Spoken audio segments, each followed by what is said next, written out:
Let's be innovative. Let's challenge a norm. Let's raise the bar. Let's be the elite.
Lionheart returns debuting its new championship format. For the first time, Lionheart's best will battle in a multi-class format featuring BMW's all-new M Hybrid V8 and M4 GT3 machine.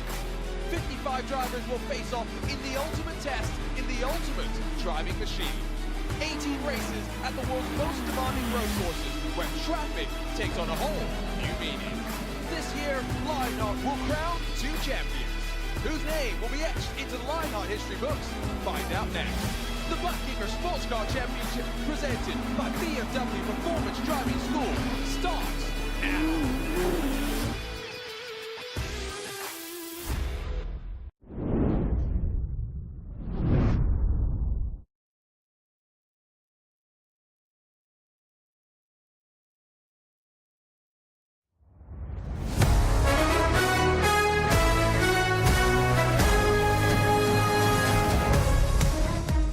It's been 2 weeks since Phil Kraus put on a clinic in the prototype field and won at Fuji by over 7 seconds. Sean Campbell followed him in tow and continued his undefeated streak in GT3 as well, but since then we've moved from the land of the rising sun to the land of the raising vowels, and it's about time for the BMW Performance Center Grand Prix of Mosport, presented by Buttkicker. Hi everybody, welcome back to RaceSpotTV and coverage of the 2023 Buttkicker Sports Car Series. Don't worry, Arjuna's accent has not changed over the last 2 weeks, don't worry. Joey Tebbin here across the virtual border in virtual Canada, filling in for Arjuna this week as he crosses some real borders in the real world. Joining me, as always, though, no change in the more colorful side of the booth, it is Andrew Kinsella. And don't forget, you too can be a part of the team at home and follow along with live timing and scoring by heading to RaceSpotTV/timing. But let's dive straight in, Andrew. Let's get into the BMW Performance Driving School pre-race show, because we might be going to one of the shortest tracks in the calendar, but Mosport's a little bit like a neutron star, Andrew. It's small in size, but it's always densely packed in action and intensity. It absolutely is. We're right down the road from me here in Bowmanville, Ontario, Canada, about an hour and a half north of Toronto.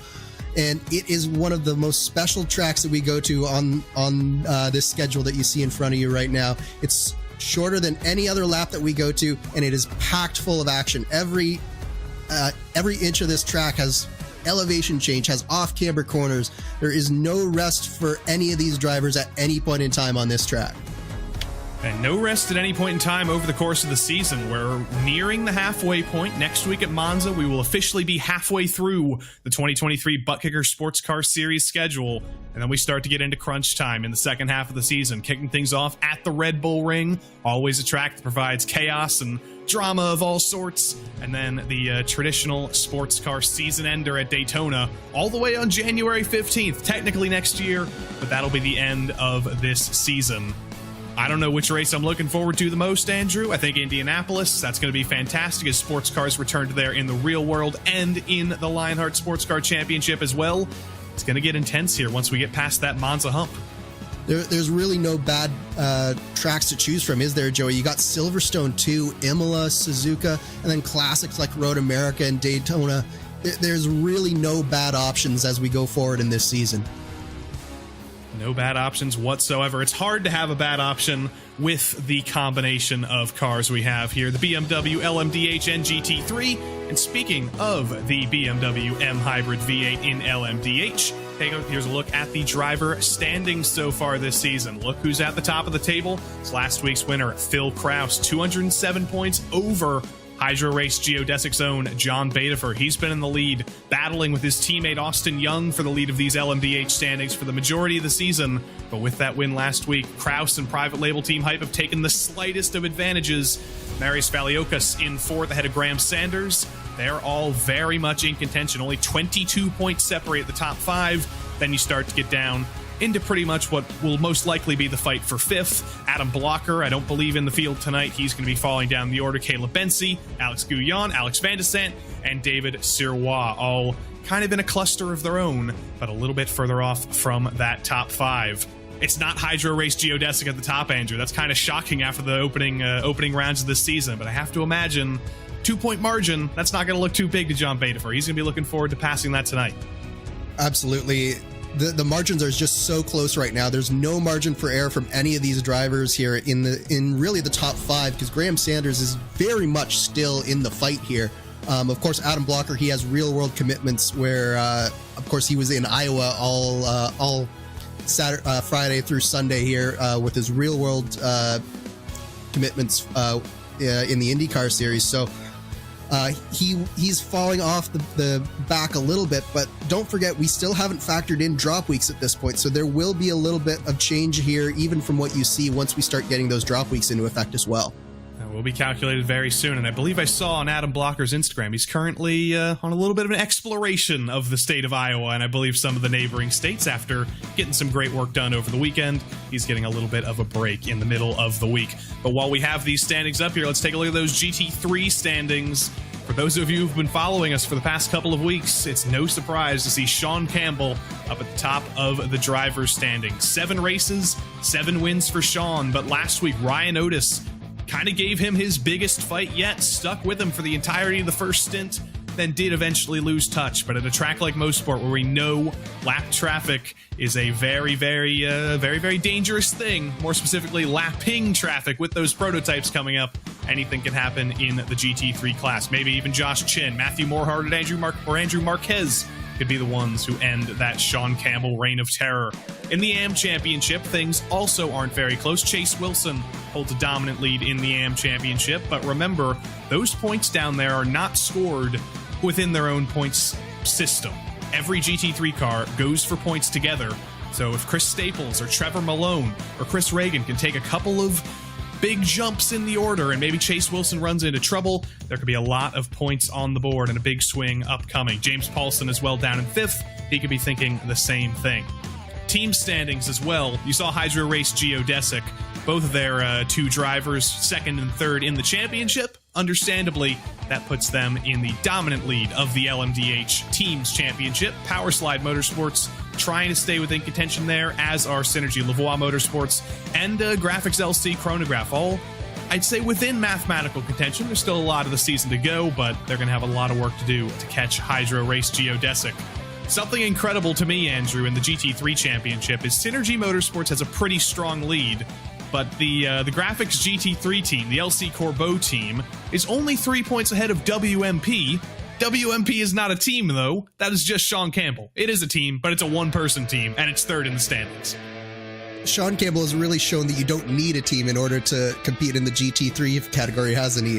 It's just been a dominating year for Campbell, and what can you say? He's been just phenomenal. I think that today we're going to talk about this a little bit more. This is the wild card. I can't wait to see what happens.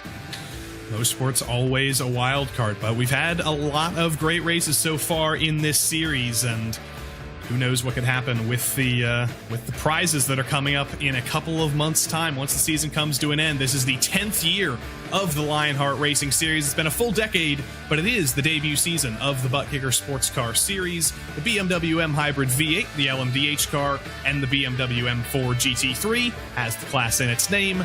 Those are the ultimate driving machines that will play battle here at Mosport and have been playing battle all season long, all with custom fixed setups built by our friends over at Major's Garage, and every single one of those drivers fighting for a big pot of cash and prizes, $18,000 total.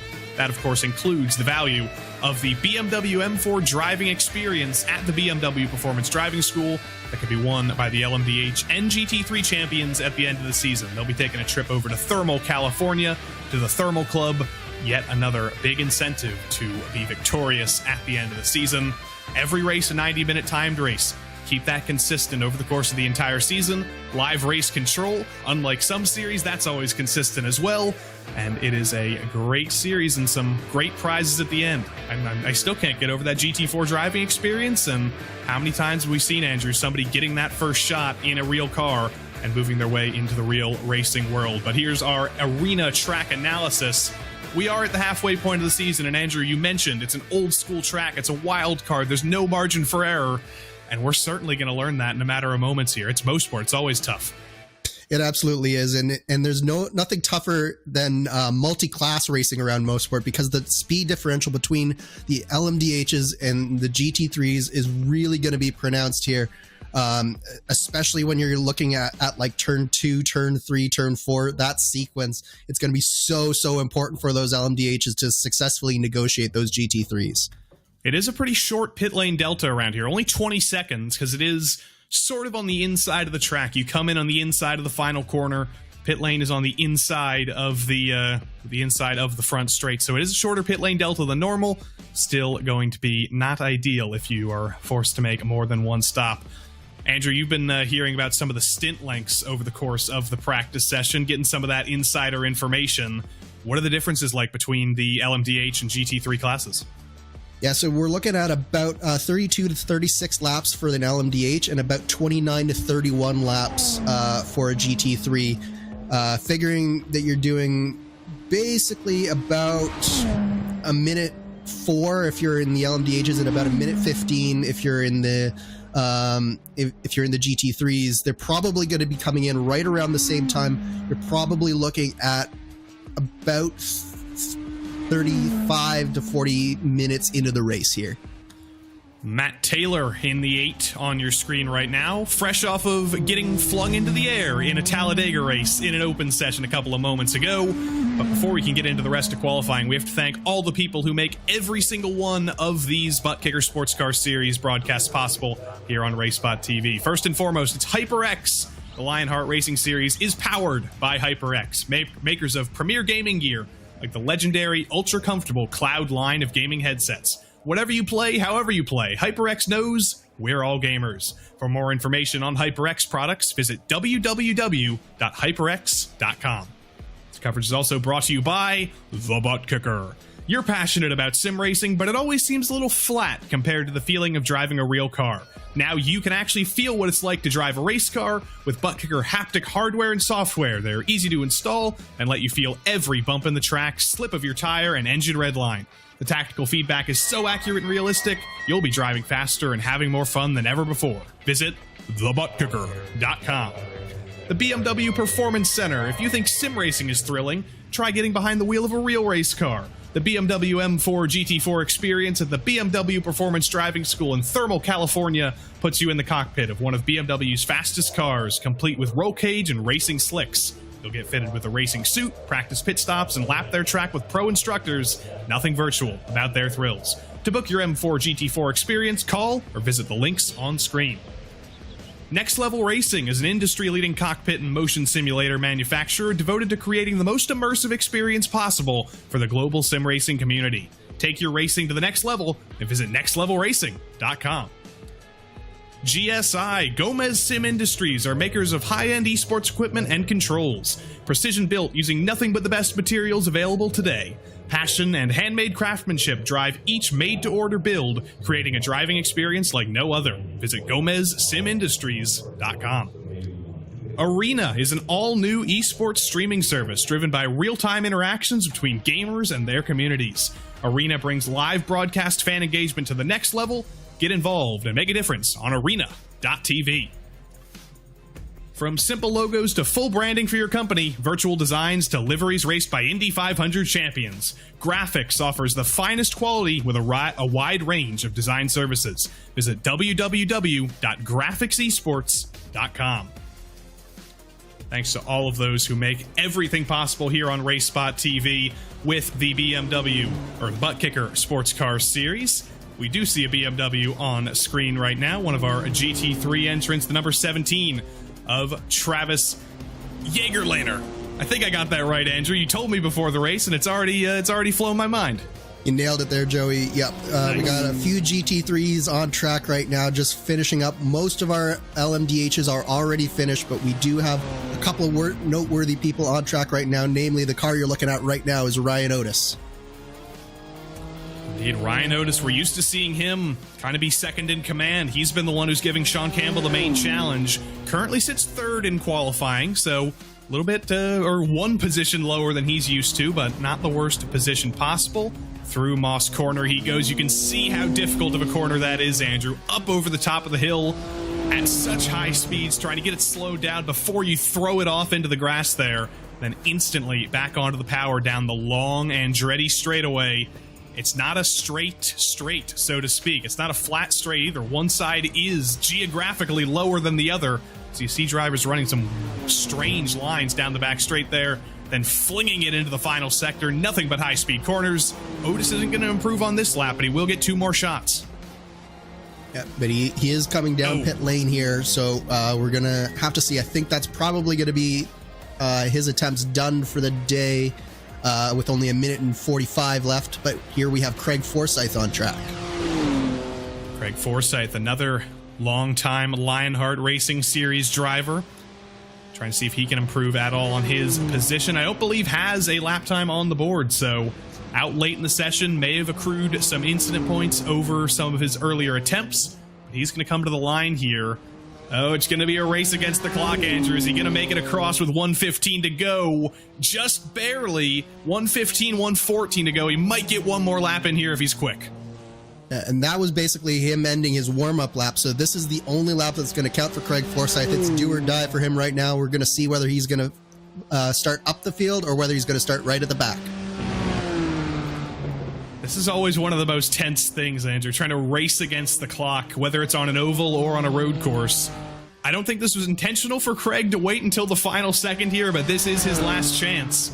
And he is probably staring at that clock right now, hoping that he can get back to the line before the clock ticks to 0, because this is not open qualifying. This is closed qualifying. When the clock ends, your run ends. There may be about half a second of buffer after the checkered flag comes out, but you do not get any more time than you're allotted. See him coming down the curvy Andretti straightaway, moving over to the right side there. It is a little bit lower than the left side, still staying over there to the right, clipping the grass just a little bit. This is going to be intense here as he flings it into the final sector. It's not a race against the rest of the field. It's a race against time for Craig Forsyth. Can he go back to the future? Can he make it to the line into the final corner? It's not looking good. 3, 2, 1. So close for Craig Forsyth. There were feet in it. He's going to have to start at the back of the field, but what an effort. He almost made it. So close, but so far. Unfortunately, he's going to wish he went out that 1 second earlier. But you know who's not going to be wishing anything was different? It's Graham Sanders, who put it on the pole in the LMDH class. Qualifying has come to an end here at Mosport. Canadian Tire Motorsports Park, as its full name is, but it's Hydro Race Geodesic on the front row. Graham Sanders beats Austin Young by a minuscule 55 thousandths of a second. Then it's last week's winner and championship leader Phil Kraus on row number 2, alongside John Batafer. Michael O'Brien, the first graphics entry in P5, starts alongside Caleb Bensi for Team Raceverse. Then down in 7th, it's Matt Taylor, who we saw coming on originally. Alex Van de Sant on row number 4 with him. Then it's David Sirois and Alex Gouillon for Synergy Lavoie, locking out row number 5 in LMDH. Things are definitely looking crazy in GT3 as well. Sean Campbell, no surprise to see him on pole, but Miguel Vigo only about 1.5 off. If he can stick close with Sean Campbell and we get some of that traditional Mosport drama, you never know what could happen. This could be the day when Sean Campbell's reign of terror finally ends. Ryan Otis and Josh Chin start alongside each other on row number 2. Then it's Matthew Morehart and Josh Tucker on row number 6. Lionel Callisto starts alongside Carlos Vila and Brian Bennett. P9 and the top AM driver in GT3, Chase Wilson, championship leader, having a great run as well once again. And Andrew Marquez and Travis Jaegerlaner starting on row number 6 of GT3 together. Unlucky 13th in qualifying went to James Paulson. Good run for him, though, currently 5th in the AM standings. He starts alongside Tyler Graff. And it's an AM Trevor Malone and a pro GT3 driver with Logan Spath. Christopher Reagan and Drew White round out the top 18 in GT3, but the hits keep on coming. Eric Staropoli, Jimbo Pfeiffer, and Craig Forsyth. So close to getting that qualifying lap in, but Craig Forsyth putting that effort in, getting himself some TV time, starting dead last in the field, though. It's a full pace lap here at Mosport, Andrew. We had one of those short pace laps at Fuji last week. You had about 5 seconds to warm up your tires, but here you've got a full lap of action. See the LMDH cars pulling off a little bit early there, giving us a little bit of separation for the GT3s to take off on their own. We do have a few onboard cameras for you here today. Chase Wilson, the number 13, has the butt kicker on board. Sim racing is better with butt kicker. Visit thebuttkicker.com. The butt kicker, as I should have said there. And we do have one more onboard camera for you here. John Badifer has the GSI on board in LMDH. Makers of high-end esport equipment and controls, visit Gomez Sim Racing. GomezSimIndustries.com. Going to be great to see on board with those two drivers, one in LMDH, one in GT3. And I can already feel the intensity. It's like a road course bull ring, Andrew. There's no margin for error. Once you run into traffic, you're not going to stop running into traffic. It's going to be an intense race for the next 90 minutes. Absolutely, and we have double the number of GT3s as we do LMDHs, so it's going to be very interesting to see who gets held up when. There's going to be a lot of coming and going in the traffic here, and I got to say, this full pace lap that you get at Mosport, it is a full lap, but it's a short lap, so it's just a case where the anticipation of what's about to come for all of these drivers is just building as this lap goes on. 39 degrees Celsius, as they would say in Canada. I gotta be honest, I failed college chemistry. I couldn't translate that into Fahrenheit for you, but what I can tell you is that is very, very hot. We're in the afternoon in virtual spring standard time. Hot track temps at Mosport, high speeds. Those tires are going to be getting shredded, Andrew. It's going to be a tire conservation race like we haven't seen basically all season. Yeah, tires are definitely going to be a factor here. It's there's just so many curves to this track and so much load that goes through the tires, especially through the first half of this lap. So there's always going to be a tire concern. So definitely you're going to have to take care of those tires and get them all the way to the end of the stint. Not seeing double up front is an all Hydro Race geodesic front row. Graham Sanders puts himself on pole. Austin Young, third place in the championship, on the front row with him. Competition, commitment, excitement. This is Lionheart, and here we go for the BMW Performance Center Grand Prix of Mosport. It's a great start for the pole sitter Graham Sanders, leading his 2 Hydro Race geodesic teammates into turn 1. Around the outside of Phil Kraus goes the third of them. That's John Badifer up onto the podium, and it's a lockout for Hydro Race geodesic as we file through turn 2.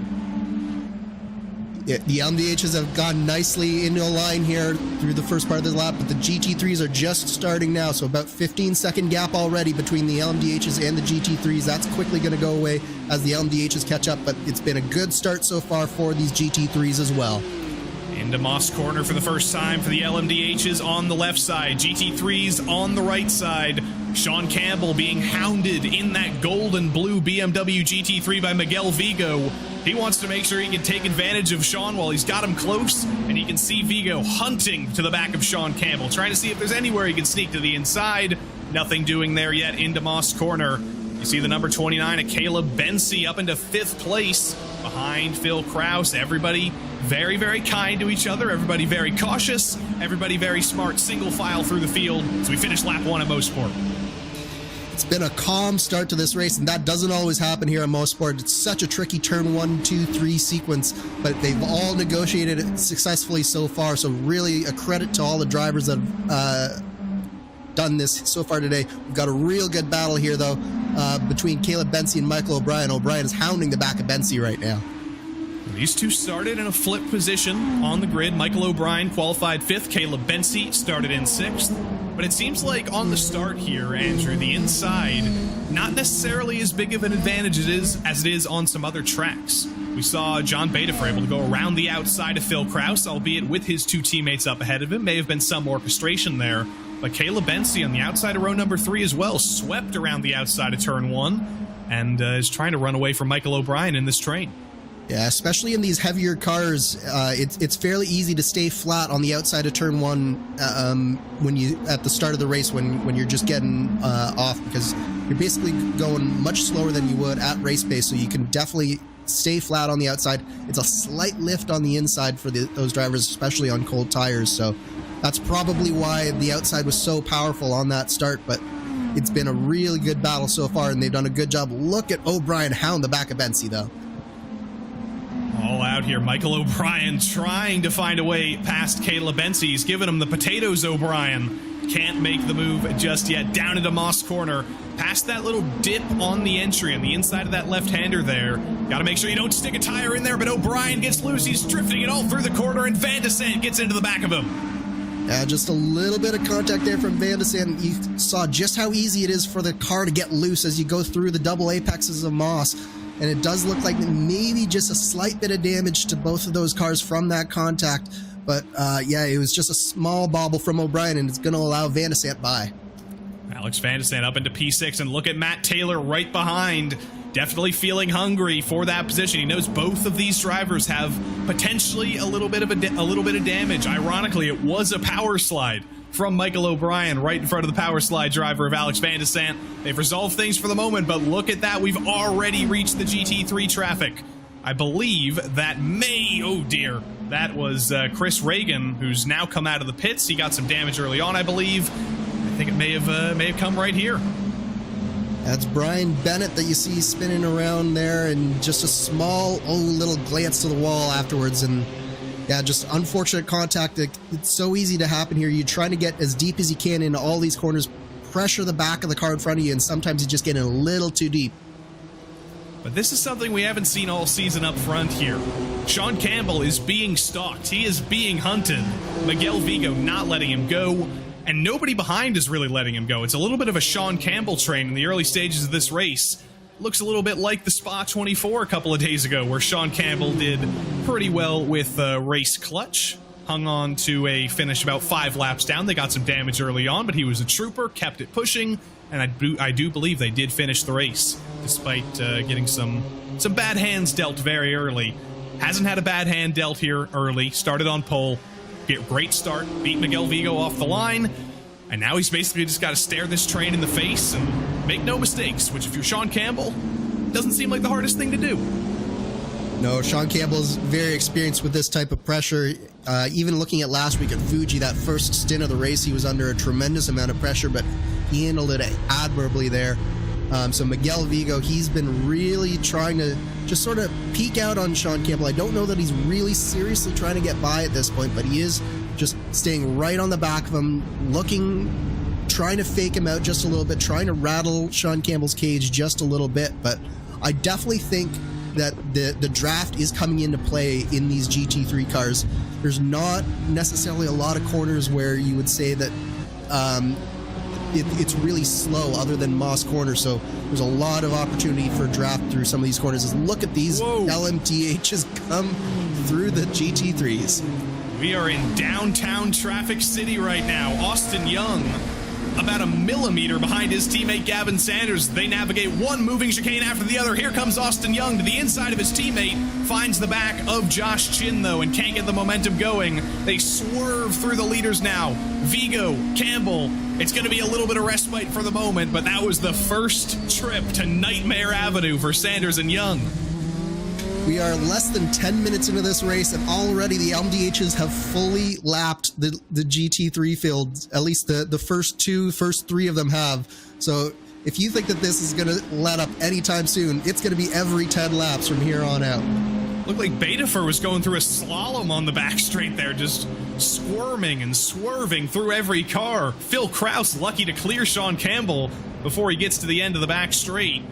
But it's not done. You see Caleb Bensie's coming up. Alex Van de Sande is coming up. These are the intense moments. The first time those LMDHs come through when you're packed this closely together.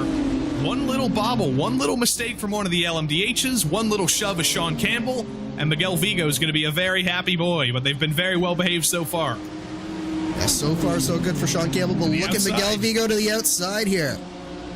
Took a look, couldn't quite do it around turn 2. Alex Van de Sande able to make the move around turn 2, putting Miguel Vigo a lap down there. That was some dicey stuff for Van de Sande, but he was not waiting any more than he had to get past this lap traffic. You can see Michael O'Brien's reached him in a little bit worse of a place, and he's lost about 2 seconds to the back of Van de Sande, just having to hold up for Sean Campbell coming into Moss Quarter there. It's not over yet. Matt Taylor's still got to come through. Guyon's still got to come through. Sirois got to come through. And then eventually we can breathe for a moment. But it'll only be for a moment, as sooner rather than later, Sanders will be right back up passing these guys again. So I think all of these drivers are just going to have to get used to it at this point. As Miguel Vigo, look at him all over the back of Sean Campbell. He just isn't willing to pull out at this point, Joey, but he definitely seems like at any point in time he could. Well, we've still got about 80 minutes of racing left to go right now. We know the meta in GT3 racing for the past couple of years. It's been fuel saving. It's been minimizing pit stop time and making position in the pits rather than on track. Is Miguel Vigo happy right now riding in second? Sean Campbell probably saving a little bit of fuel in the lead himself, lifting off a little bit earlier than he normally would. But is Vigo happy running in second right now, or does he want that track position if he can get it? Look how early Sean Campbell's lifting off into turn 3. Yeah, I definitely think Miguel Vigo is happy with where he is right now, but at the same time, we saw this at Fuji. If I'm Miguel Vigo, I think I actually want to try and pass him. It doesn't look like Miguel Vigo does, but I would go for that overtake, and I would try and put some pressure on Campbell. Maybe let the guys behind me also have a crack at Campbell as well, because I don't think that you're just going to be able to sit behind him all race long, because at some point, Campbell's going to stop fuel saving, and he's just going to turn up the wick.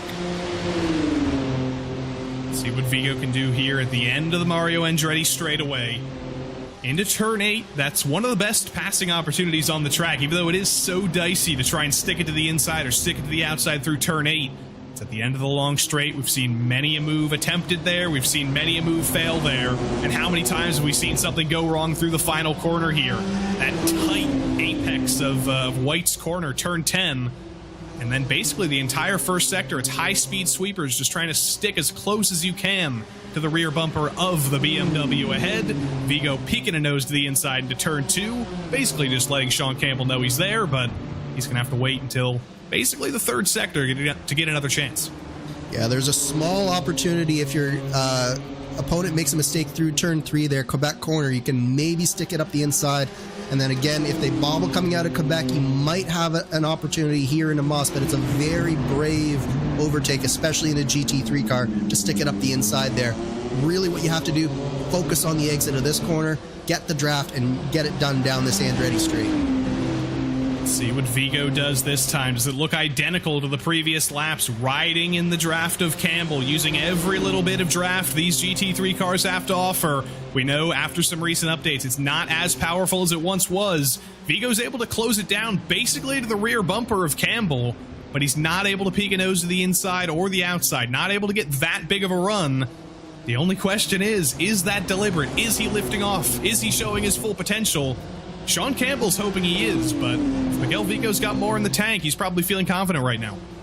Yeah, I think at this point Miguel Vigo is just sitting and saving some fuel and seeing what happens with this race, because he's had a number of opportunities where I would have pulled out if I were him. So he's clearly got a game plan saying that he's just going to stick right behind Sean Campbell. And it is worth noting, Joey, that they are starting to gap Ryan Otis, Josh Chin, and Matthew Morhart. Oh, even more now as he throws it off the road. Otis back at the barnyard into the tire barrier. That's a hard hit to the right, to the left side of that car. Just barely got a wheel off into the grass. And there's seas of grass at Mosport. There's no saving it until you're in the tire barrier.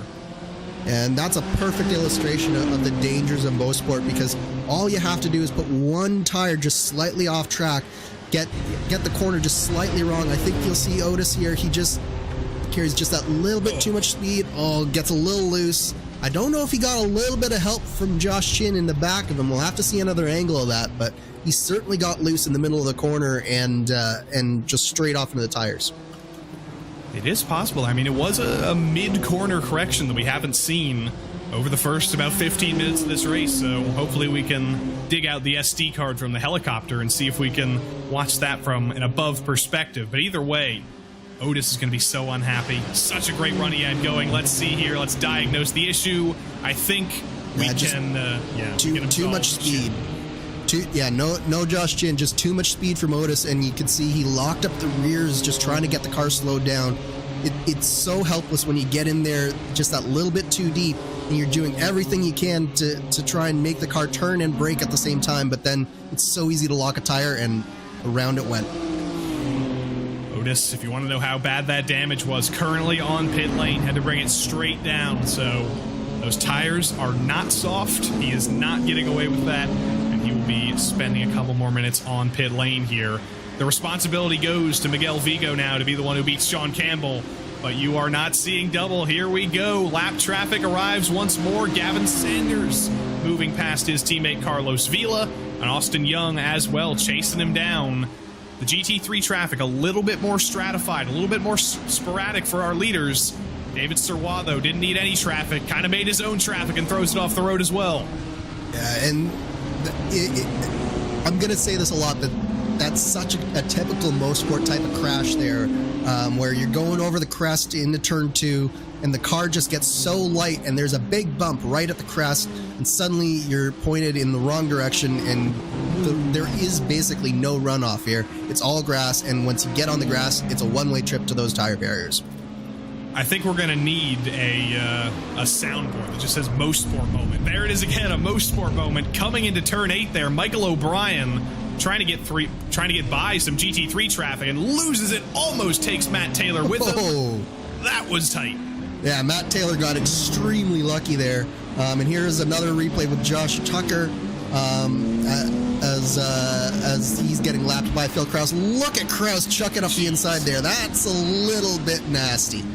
Break out the Mosport moment soundboard, because we're going to need to use that quite a few times tonight. Tucker, a little bit more lucky than Otis, I think. Not quite the hard hit that Otis took, but he's not going to be too happy with the Sendmeister himself there, Phil Krause. If I'm Miguel Vigo and Sean Campbell, I hope I'm not watching the broadcast, because I would be getting pretty scared right now. Luckily, Krause has caught them on the front straight. Krause is going to clear him. No harm, no foul there. Vigo, somehow, shockingly, with all the disturbance in the GT3 field with this, with the LMDHs coming through for the second time, these two are inseparable. They are, as look at Caleb Betsy and Alexander Van de Sant coming through there as well. Josh Chin had to get out of the way in the hurry, and they're both going to try and get down. Look at Vigo looking to the inside of Campbell. The door this might be the opening. The door opens as O'Brien and Van de Sant go through, or Bensy and Van de Sant go through, rather. Miguel Vigo finds the hole, Campbell lifts off, and for the first time in who knows how long, we have a new leader in GT3 in the Butt Kicker Sports Car Series. Miguel Vigo sees nobody in front of him. Yeah, this may be the first time that Sean Campbell has been passed in anger and not just in a pit cycle throughout this entire year. We'll see how long this lasts. And don't count out that number 73 car right behind of Josh Chin as well. Now that Otis made that mistake, he is hunting. Oh, look at that rejoin from Tucker on the replay there. That was a little bit, I think Race Control is going to have something to say to Tucker after that one. Yeah, that was Tyler Graff coming through, I believe, and that was quite graphic there. Drew White involved as well, lots of damage.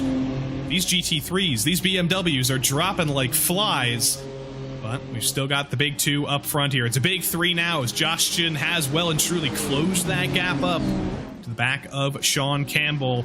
And here comes more hits. That's Michael O'Brien coming up. Matt Taylor's got to do some business. And Alex Guyon as well on the scene, helping Vigo more than they're helping Campbell right now. Once again, through turn 3 there, Campbell has to lift off, open the door a little bit more for Vigo, open the door a little bit more for Chin. Taylor gets through some traffic as well. Yeah, it's so often that the leader gets through the traffic a little bit better than the people behind, and definitely looks like Vigo is benefiting from being in the lead of the race right now.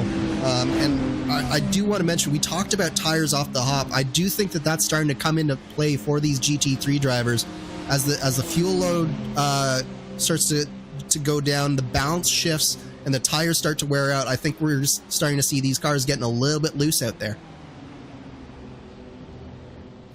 Who is the best at tire saving in the field? That is going to be the question now. Hot track temperatures, high speeds. It's quite different to Fuji last week, where there are some high-speed corners, but not quite as many as here. Not quite the old track surface we have here. Look at this battle for second. Graham Sanders, rather, has run away in the lead. 5 seconds pulled on his teammate Austin Young. In the meantime, John Badefer has also closed down that gap in what was once an inter-hydro race geodesic battle for the lead. It's a battle for second now as Badefer tries to take second.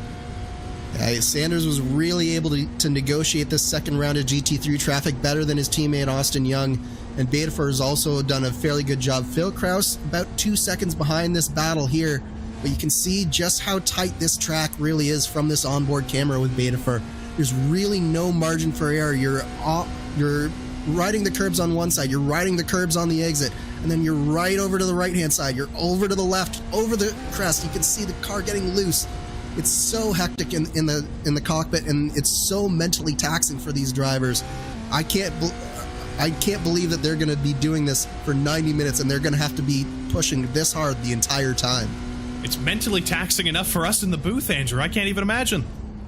Absolutely, and this is what racing is all about on a track like this, is you have to be mentally fit enough to do it lap after lap, hit your marks, and also while you're doing it, you just have to figure out where the best place to catch the GT3s are and how to get around them safely. Yeah, you've got to calculate all of that. You've got to keep all that in your mind. Meanwhile, I've got to juggle Graham Sanders and Gavin Sanders being 2 different people, and I can't even pull that off. That is fair. Graham Sanders at the front of this race. Gavin Sanders not in the field today. Very, very luckily. But that would be interesting. I hope that happens in a future season, because Graham Sanders, longtime Lionheart driver, 2 wins this season. Gavin Sanders, very successful elsewhere on iRacing. That would be a pretty interesting battle of the Titans. Matt Taylor, what a Titan of his own. I don't think he hit the wall once there. That was incredible. And just downshift a couple of times. Oh, look at Bensi and Van de Sant coming around the GT3 traffic, and they're still side by side. Making a sandwich out of that BMW M3 GT3, still side by side, coming down the hill here. There's no way they can keep this up into Moss Corner, but Bensi's trying his darndest, but Van de Sant sweeps around the outside. Schumacher Hakkinen at Spa style there. Van de Sant clears Bensi with help from the lap traffic.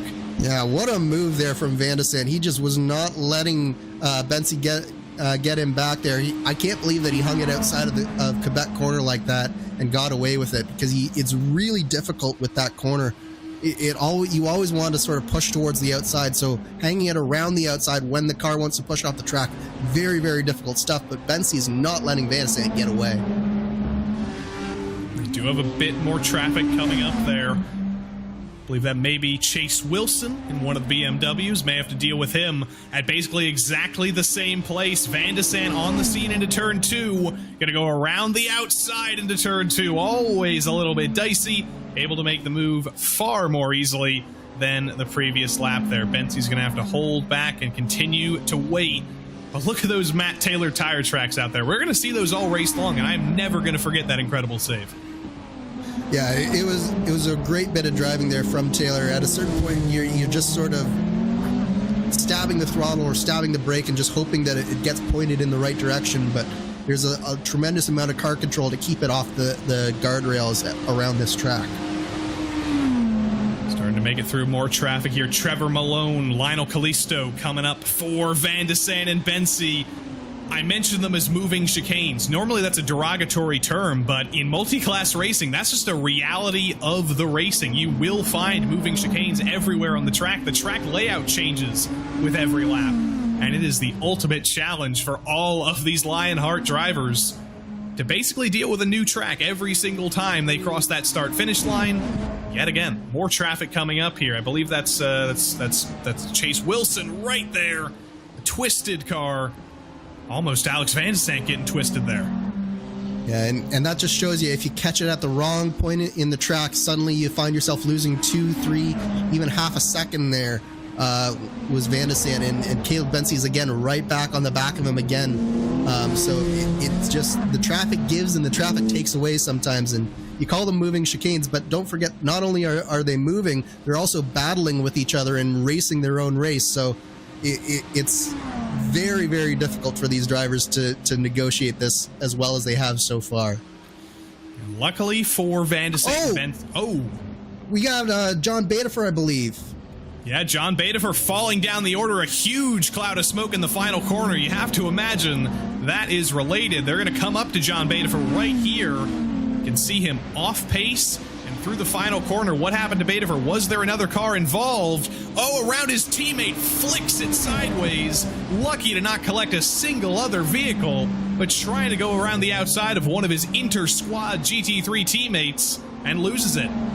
Yeah, and so through that sequence of corners, you're basically going through a gentle left-hand corner while you're decelerating, and then you're trying to change lanes to negotiate the GT3 traffic.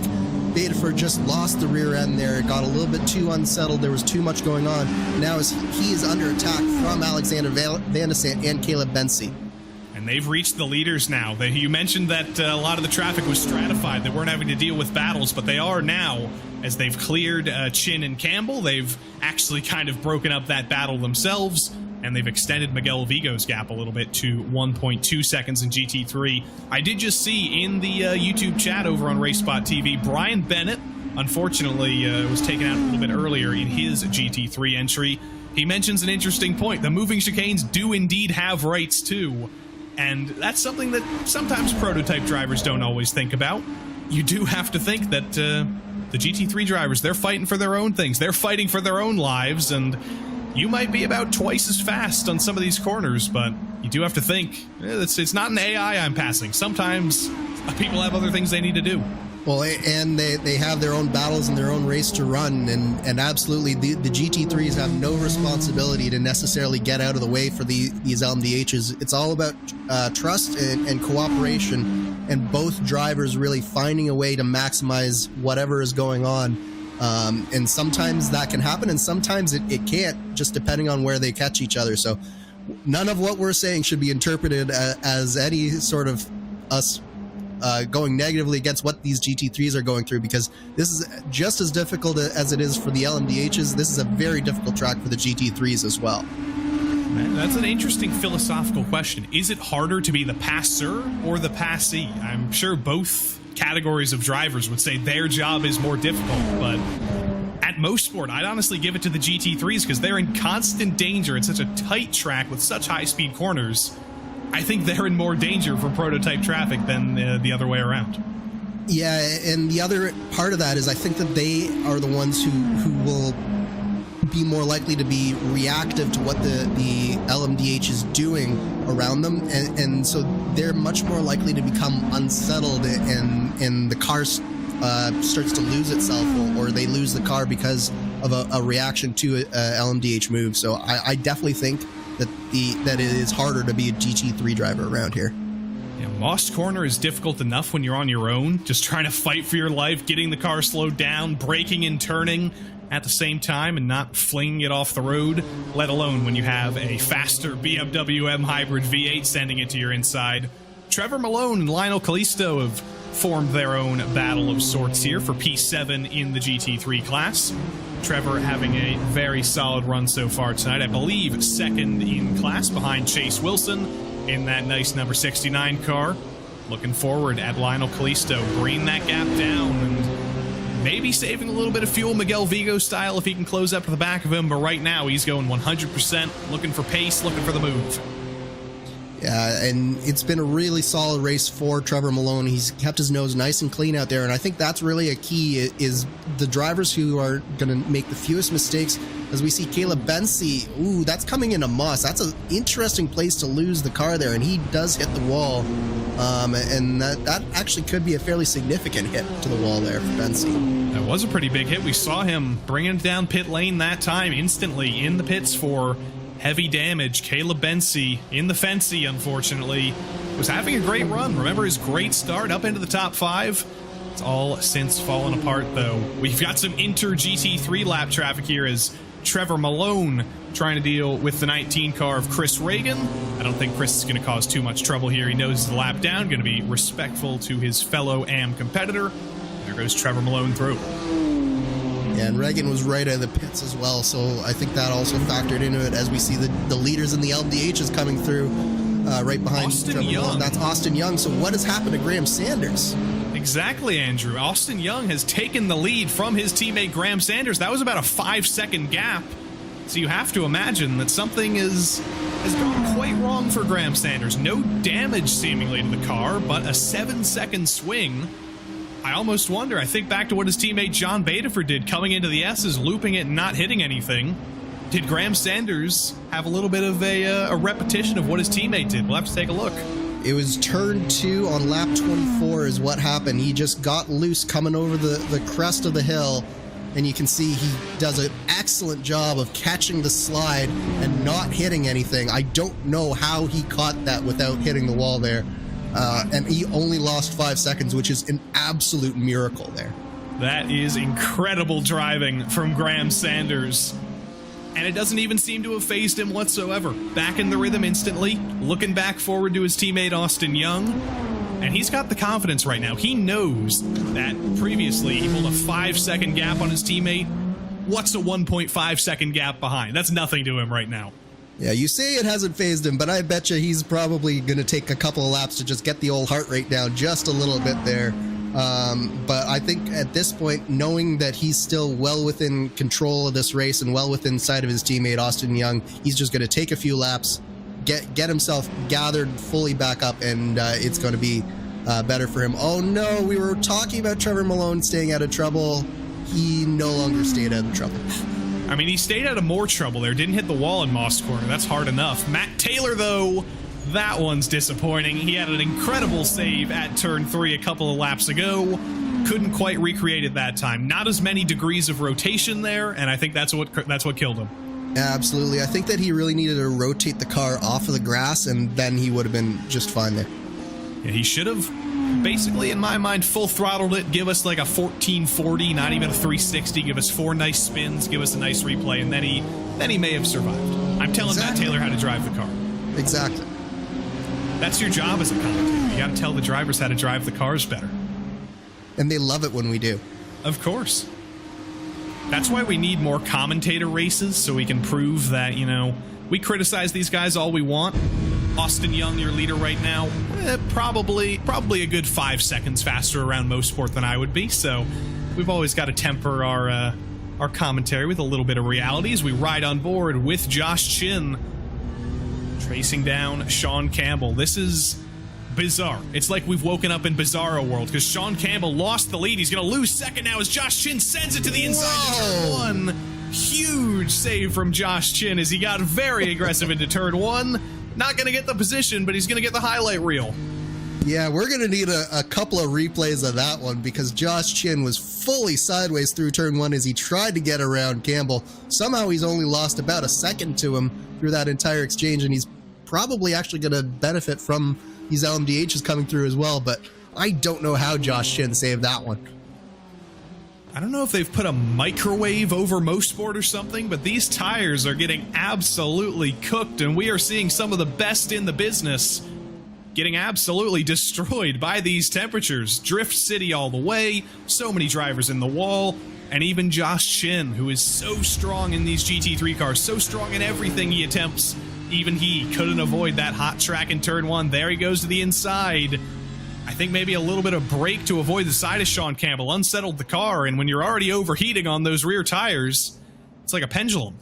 Yeah, I think Campbell wasn't necessarily expecting Josh to make that move into one. I don't think that there was really enough space for Chin to make that move cleanly, so he kind of just stuck it in there and then realized halfway through that he was never going to make that hole work, and as soon as he hit the brakes, the rear end of the car rotated around on him. He did get lucky to be able to save that car, though. Van de Sant, just these lappings of Van de Sant are as tricky as they get, and he almost throws it off the road there in turn 3 as well. He is a one-man highlight reel, but let's take a look at what happened to Josh Chin again from the rear bumper of Sean Campbell. Again, it's incredible for Josh Chin. We've got so many clips for the highlight reel, the Matt Taylor carousel, the Josh Chin Slide City. This highlight reel is gonna be 20 minutes long. Even Graham Sanders not hitting anything after spinning in turn 2. John Badifer not hitting anything, spinning in turn 10. Keep going. We don't even need a highlight reel. We can just post the whole feed. Yeah, really, you just need to re-watch this entire race, and it's just one highlight reel after another. Yeah, I mean, you should do that anyway. Help us out here on RaceSpotTV. Just keep clicking that refresh button. I hear that's good for the algorithm, but yeah, this one definitely going to be one to come back to, and we're barely even a third of the way through. Still almost an hour of racing to go. And after about a half hour of racing so far, we are starting to approach some of those pit windows, Andrew, both for LMDH and for GT3. We're getting close. Fuel's starting to run out. Yeah, I'd say we're about five-ish minutes away from the LMDHs. For Miguel Vigo, Sean Campbell, you're probably looking at maybe even less than that, maybe 3 or 4 minutes, depending on how much fuel that they've saved at the front of this field. So definitely within the next 3 to 5 laps, we're going to see all these drivers come down pit lane. Presumably, with how absolutely shredded these tires have been getting, we will see everybody put on a new set of tires, and it'll basically be like the race start again, just 30 minutes deep into the run. Josh Chin has absolutely closed down that gap on Sean Campbell. He did have some good for Chin to not lose the car behind Sean, and he's got the speed to prove it here, closing it down the Andretti straightaway. Are we about to see a repeat of what already happened? Is he going to go for it again into turn 1? You know, the question is, has Josh Chin learned his lesson yet? That turn 1 may not necessarily be the best place to make that move on Sean Campbell, but I don't think he's quite close enough this time, but I think it's only a matter of time before Chin tries to make that move again on Campbell. Maybe not into turn 1, but definitely on one of these corners here. And you can see just in the foreground of your shot there, you saw a flash of black and orange, basically. You saw no more than that, because Miguel Vigo has checked out of town here. 2.5 seconds over Sean Campbell. That's not fuel saving for Sean Campbell. That's not strategy. That is Miguel Vigo finally finding the speed and taking Sean Campbell to breakfast, basically. He's running away. Yeah, I'm not willing to dismiss Sean Campbell's strategy play quite yet, Joey. I think he might be trying to save one more lap of fuel. The 29 to 31 laps that I heard, the 31 was a little bit of a stretch, so I think Campbell might be trying to make it to that lap 31 window. But at the same time, it is really shocking to see Campbell not in the lead of this race. Not only not in the lead, but Miguel Vigo is walking away from him at this point. And for the record, I said Miguel Vigo was taking Sean Campbell to breakfast as if that was a metaphor for being very, very aggressive and destroying him. I don't think that one quite worked. I think I've mixed about 3 different metaphors there. I wasn't going to say anything, but as Josh Chin is looking on Sean Campbell again into turn 1 there, he thinks better of it this time, but he is all over the back of that number 26 car. I think taking him to the cleaners would be what Arjuna would probably say, but I don't quite have the dialect to pull that off. But Austin Young and Graham Sanders both bring it down pit lane. The LMDH pit cycle, the first one, has begun, and it's the Hydro Race Geodesic teammates kicking it off. John Badifer stays out one more lap. Phil Kraus brings it in with his 2 LMDH rivals. As they fight on in GT3, it is LMDH City on pit lane. Fuel and tires for everybody. It's the first little break we've had so far. Yeah, and it's very interesting that all of the LMDHs are coming down on basically this one lap here, except for John Badifer. And this is a little bit earlier than I was expecting them. So that tells me that those tires are really starting to go away, and the tires were the limiting factor for these LMDHs. Like, yes, they're within the window, but no one is willing to go those extra laps here to try and stretch this. They all need those fresh boots. Gavin Sanders 3 seconds shorter in the box than Austin Young. He has jumped his teammate on pit lane. What a job by Gavin Sanders in the pits. Yeah, Graham Sanders has done a great job there. I did it again. Yes, you did. Graham Sanders, great job in the pits, and that's put him back in the lead of the race. So I think we saw that Sanders, he was just biding his time, catching his breath after that moment that he had through turn 2, and he is now right back where he was before all of this happened. But Austin Young, he is right still within contact with his teammate, so I think we're going to see a little bit of a battle going on here. First, Graham Sanders has to deal with you and Arjuna calling him Saunders all season, and now I'm calling him Gavin Sanders. This guy can't avoid the wrath of the commentators here. But John Bedifer, the final of the trio, brings it down pit lane. Wait for him to receive his service. He was about 5 seconds behind Sanders and Young when he came in, so his fight is really going to be with Phil Kraus, I think, for third, unless he can get a fantastic jump off here. Going to be about 30 seconds in the box, as it was for Sanders, as it was for Young. See Kraus coming through the final corner. I think it should be fairly safe into third for Bedifer, but he's coming out right behind some GT3 traffic. Yeah, it looks like Bedifer quite capably came out there, and actually the reason that he did, what's happened to Van de Sant here? Did Van de Sant get a speeding penalty, or did he get damage? I'm not quite sure what happened there. No, his car is missing his entire front end. Indeed it is, so big hit for Alex Van de Sant, evidently. We'll take a look at what happened when we can. But Sean Campbell comes in, Josh Chin comes in, Carlos Vila comes in, Miguel Vigo came in 1 lap prior. Now we wait for the blend. I'm going to get some numbers for you. Miguel Vigo in the box was 24.8 seconds. Sean Campbell off the jacks on the ground, longer, 25.3. Oh, and this is what happened. He was trying to lap Trevor Malone, the GT3 car in front of him. There was just a miscommunication. Van de Sant looked like he was going low, then he decided to go high, and when he went high, he got off and into the gray, into the runoff, and then into the wall. Do not love to see it for Alex Van de Sant. 6 cars remain in LMDH. It has truly been a race of attrition here tonight. Let's see what happened again from on board here. Oh, that was... I don't think that was expected. He was trying to go to the inside, and at the very last second, that was Trevor Malone moving back to the inside. Van de Sant, not going to be a happy camper after that one, I don't think. Yeah, that's just one of those things that can happen. I think that the GT3 driver saw him coming, and you saw the closing speed between the GT3s and the LMDHs at the end of that Andretti straight. It's just like you're catching him basically 2 seconds down that straightaway alone. So it was just a closing rate thing, and just 2 people reacted the same way. And we've seen it so many times in racing, and that's just an unfortunate incident for Van de Sant. Hop down a little bit deeper in the GT3 order here. Battles still raging on everywhere on the track. That's Lionel Callisto, Andrew Marquez behind him. Marquez has had a solid run so far in GT3, currently 5th in the standings in his division. So still looking for some good points here, and we haven't said his name once so far tonight, which means he hasn't gotten into an incident so far, and that's a pretty good run in the first 40 minutes. Absolutely it is, and we've talked about this, that sometimes just having a clean run is the ticket to having a good result, and that's certainly true around Mosport. You cannot afford to make a mistake, and if you're one of the drivers who can keep it clean the whole race, you're really on a good road to having a good result. It's amazing how calm this part of the track looks. We've seen no calm whatsoever ever since the LMDHs met the GT3s for the first time. And these two, Callisto and Marquez, they basically look like they're on a track day of their own. They found an oasis at Mosport. I don't know how that's possible, and I have a feeling it's not going to last for very long, though.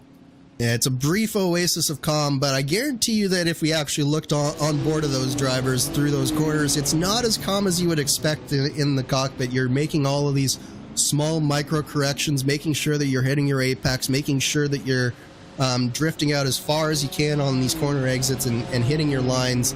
It's really, you have a lot of stuff that you're doing all the time in the track around Mosport here. Yeah, an oasis, usually a calm place of water. I have a feeling this is not calm, but it's still a place of water, so these guys are very, very sweaty. But as we do close into the halfway point, we're in a little bit of a holding pattern right now. Lap traffic coming up, or the LMDH is coming up to lap the GT3s once more. First pit cycle is over. We're going to send you side by side for a quick break. Don't go anywhere. We'll be right back for more of the BMW Performance Center Grand Prix of Mosport.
Welcome back to the BMW Performance Center Grand Prix of Mosport, presented by Butt Kicker, here in the Butt Kicker Sports Car Series, live on RaceSpotTV. I am Joey Tebbin. Still joining me is Andrew Kinsella, and we are reaching the halfway point of this Enduro. It has been an Enduro indeed for all the drivers. Graham Sanders currently leads in the LMDH class, but it is a 1-2-3 for the team's championship leaders, Hydro Race Geodesic.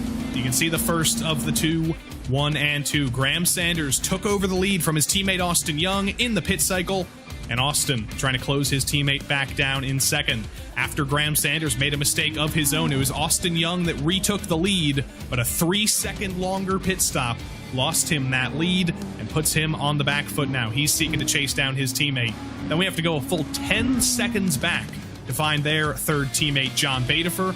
Currently only 2 points off the championship lead and ahead of the championship leader, Phil Kraus. But a costly mistake in the S's about 20 minutes ago dropped him a ton of ground. He's going to need some bad luck to hit two of his teammates if he wants to fight for this win after all. But that is GT3. You might think it's a Hydro Race Geodesic Racing Fest in LMDH. How about GT3? Miguel Vigo for Hydro Race Geodesic leads the way.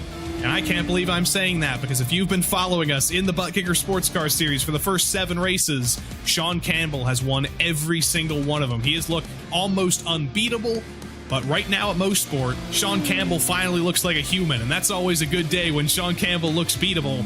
Right now, he is being taken to the cleaners, not being taken to breakfast by Miguel Vigo, but he's got 45 minutes to bring down a 2.5-second gap. That's going to be an almighty challenge that he is going to savor. Josh Chin currently sits in third in GT3 as well. Was within pretty close distance of Sean Campbell, but After a little bit of a fight with the tires in turn 1 and a huge drift, he has lost touch with that lead battle. He as well, hoping for some bad luck for those drivers ahead. But what a crazy day it's been so far, Andrew. We're halfway through the race now, and if we see twice the action that we saw in the first half and the second half, I don't know what's going to happen. I don't think I'll have vocal cords anymore. Yeah, I think finally the racing is starting to settle down just a little bit, but I mean, I don't think that we could get any more intense than what we've seen in the first half of this race so far. And certainly there have been a lot of people who have been coming and going throughout the field, particularly in the GT3s. You look at even your AM Championship leader, Chase Wilson, down in 6th. He's up 4 positions already. Alex Guyon in the LMDH is also up 4, so there are a number of drivers having some strong results here. But yeah, number of storylines to follow here as we go forward in this race. It's good to give Chase Wilson a shout out because we haven't talked about him much over the course of the night so far. And as I previously mentioned, when you're not getting mentioned in a race like this, that is a very, very good thing because that means you've avoided all the trouble. You've not been a nuisance, you haven't crashed, and you're in pretty good shape. Another driver who I don't think we've mentioned once as well is Matthew Morehart, currently running in P4, up 1 spot from his starting position, kind of in the thick of things right now, chasing down Josh Chin. He's doing a fantastic job as well. Currently sits 4th in the standings, running 4th in the race. What a job for him. Might as well give him a shout out. Absolutely. It's been a nice, quiet race for Morehart. He was in that battle for the top 5 early before his teammate Ryan Otis made that mistake at turn 3 here. And ever since then, he started to fall back just a little bit. But I do think that Josh Chin, not only did he make that mistake in turn 1, but I think he had a little bit of a longer pit cycle than Sean Campbell did. And that's put him right back into the clutches of Matthew Morehart here. Only 3.5 seconds. That's a lapped car right ahead of Morehart right now. So Chin is going to be a little bit more hard to pass if he can get him. This lap traffic shouldn't be too much trouble once Matthew can close up to the back of him. A little bit more LMDH traffic coming up. That's Michael O'Brien going for 1 more lap on the GT3s. No harm, no foul there. No trouble for him whatsoever. But it's going to be a little bit of trouble for Matthew Morehart as he tries to find a way through Chris Reagan and hopes he lets him by at a convenient place. But at Mosport, there's not many convenient places to be let by. There really aren't. None of these corners are what you would call really passing opportunities. The best one is at the end of the long end ready straightaway, but there's really not much opportunity for Morehart to get by, and he's not really close enough for Reagan to let him by. Even though Reagan is 1 lap down, he still is fighting to get further up in this GT3 field. There is still some track position to be made and certainly points to be had for Chris Reagan. So he's not just going to roll over and let Morehart by here. Into Moss corner, Morehart clipping that little convex curve on the inside of the corner. That's always a very interesting part of Mosport. I don't believe that still exists in the real world, that little dip on the inside of turn 4 before Moss corner, but it does exist on this scan. Drivers don't usually dip their tire into that because it does unsettle the car, but it's an interesting thing. You don't see it on any other track. You never see a convex curb anywhere else. It's an interesting challenge. Still nothing doing for Matthew Morehart, though. He's all over the back of Reagan, but he's catching him at all the worst places. Yeah, he really is, but here we have an LMDH also catching them, so that might also create an opportunity for Morehart. As you see the LMDH roaring on by down this front straightaway, maybe it'll open the door here through turn 1, but we saw what happened to Josh Chin. Morehart thinks better of it, but he is quickly getting all over the back of Reagan here. I do think Reagan is going to succumb to the pressure sooner rather than later. Morehart going to be getting frustrated here. He's lost a full second now to Josh Chin. It was 3 seconds, now 4. Reagan does finally open the door in turn 3 there. I don't necessarily know if Morehart was expecting that, but he is going to be thankful either way. He's finally clear, and he can look further ahead now to that 3.8 second gap up to Josh Chin. Gets it woed up into Moss corner this time. Sees clean track ahead of him. Chris Reagan is going to be riding in the tire tracks for now. Yeah, the tricky thing with what Reagan did there is Morehart was following him for so long that sometimes you get focused on what the car in front of you is doing and judging your braking points off of him. So it looked like Morhart might have been doing that just a little bit and almost followed Reagan in when Reagan went a little bit deeper and opened up the inside for him. So it's been a little bit of a race of attrition in the LMDH class. Hasn't been so much of the case in the GT3s. Of course, we do have a bigger class in GT3, but we do still have, I do declare, 5 cars in the lead lap and 11 cars 1 to 0 laps down. So solid field, lots of drivers still fighting on, and anything can continue to happen. And something is happening right now. All of you ticker watchers have been seeing it. Miguel Vigo previously sported about a 2.5 second gap over Sean Campbell. That has come down and down and down. It's in the teens now. 1.5 seconds. Sean Campbell's coming back. Yeah, your reports of Sean Campbell's demise might be just a little bit premature here, Joey. Now you're going to tell me Franco's dead too? I wasn't going to say anything, but... Unbelievable. My whole life is shattered. But yeah, Sean Campbell is coming back here. Little bit of lost time coming out of Moss Corner there. Not quite getting the run down the back straight that he might have wanted. But either way, when you see a 1 in front of the gap and not a 2, that's already a little bit of confidence. I don't think Miguel Vigo and Sean Campbell are the drivers that are staring at their relative and watching that gap come down, but Sean Campbell can see the car ahead. He can see it's getting closer, and that is going to incentivize him here. Yeah, I was going to say, Sean Campbell doesn't need the relative. He can gauge the gap just fine out of that windshield of his. And when you see it coming down lap after lap, as Campbell has been, you can tell that you're getting slightly closer and slightly closer. And even when you make a small mistake, it's very easy to get refocused and target right back on the back of the car in front of you. Speaking of gaps closing, Austin Young, not necessarily closing the gap, but definitely keeping the gap stable to his teammate Gavin Sanders. Graham Sanders, we had a whole break, and it's still lodged into my brain. I'm gonna have to call Gavin and tell him to get out of my mind here. But Austin Young, interesting thing here, I don't believe has won a race so far this season. His teammate Graham Sanders has won 2 races this season. John Badefer's won 1. Austin Young has indeed won 2 races. I was thinking of somebody else. So every one of them has 2 wins or 1 win. But right now it's kind of a race of inter-team glory here. Who's going to be the first driver in the series to get 3 wins on the season? Will it be Sanders? Will it be Young? Both of them want to be that one, and if Austin Young wins, he'll likely be in the championship lead. Yeah, basically any driver who wins here today is barring Sanders, will probably be in the lead. So right now, Young is looking really good for that championship lead, with Kress all the way down in 4th position right now.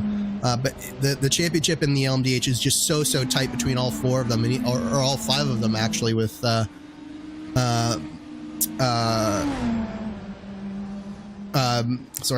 Marius Valiokas not here today. Actually, this is going to be one of his drop weeks, but it's a really tight battle at the top of your LMDH class. Badefer in 3rd, not really able to bring down that gap at all. He's been kind of stagnant down at about 10 seconds behind his teammate Austin Young. Once again, hoping that maybe sometime, maybe in some lap traffic, a little bit more trouble strikes some of his teammates so he can move up the order. But for now, he's probably going to be satisfied with finishing ahead of championship leader Phil Krause, bringing that down just a little bit, and probably making it a 3-way or a 4-way battle in the championship with Krause versus the threesome from Hydro Race Geodesic. But Andrew, we're going to have to see one more pit stop here before the end of the race. Probably going to be coming up on it in a couple of laps time, probably with about a half an hour to go or earlier than that. But how do you approach the strategy with the final stint of this race? Do you extend this one a little bit longer to take a shorter stop? Do you come in a little bit earlier to get an undercut? What's the way to go? What do you think Austin Young's thinking from 2nd? Well, I think the strategy die was cast at that first stop there, where Graham Sanders took that shorter stop and was able to leapfrog his teammate because of it. But because of that, I think Austin Young is going to be able to go just a few laps longer than Sanders here. So I would suspect that we're going to see Sanders down probably in about 7 minutes time. Austin Young maybe closer to 10 minutes time. And if you have a couple of laps fresher tires, we've seen it before, that can make a difference, particularly at a track where it seems to be eating those tires up fairly well. Not a great place to catch Travis Jagerlaner there for Austin Young. That's lost him a full second but that demonstrates how quickly these gaps come and how quickly these gaps go. That was one single corner stuck behind a GT3 car, and that has almost doubled the gap between Sanders and Young. That could easily happen the other way around. It probably will. Austin Young almost spits the car into the grass off of turn 2. Lots of things can still change here. This gap will not be stagnant, I can guarantee that. Absolutely. It will fluctuate a lot lap to lap, and as you say, just encountering a driver at the wrong place at the wrong time, it's all it takes, and suddenly you find yourself a full second difference in your lap time. So it goes both ways, and the trick is that you have to find a way to make sure that you come out ahead at the end of the race, because you're never going to win every single exchange over the course of the whole race.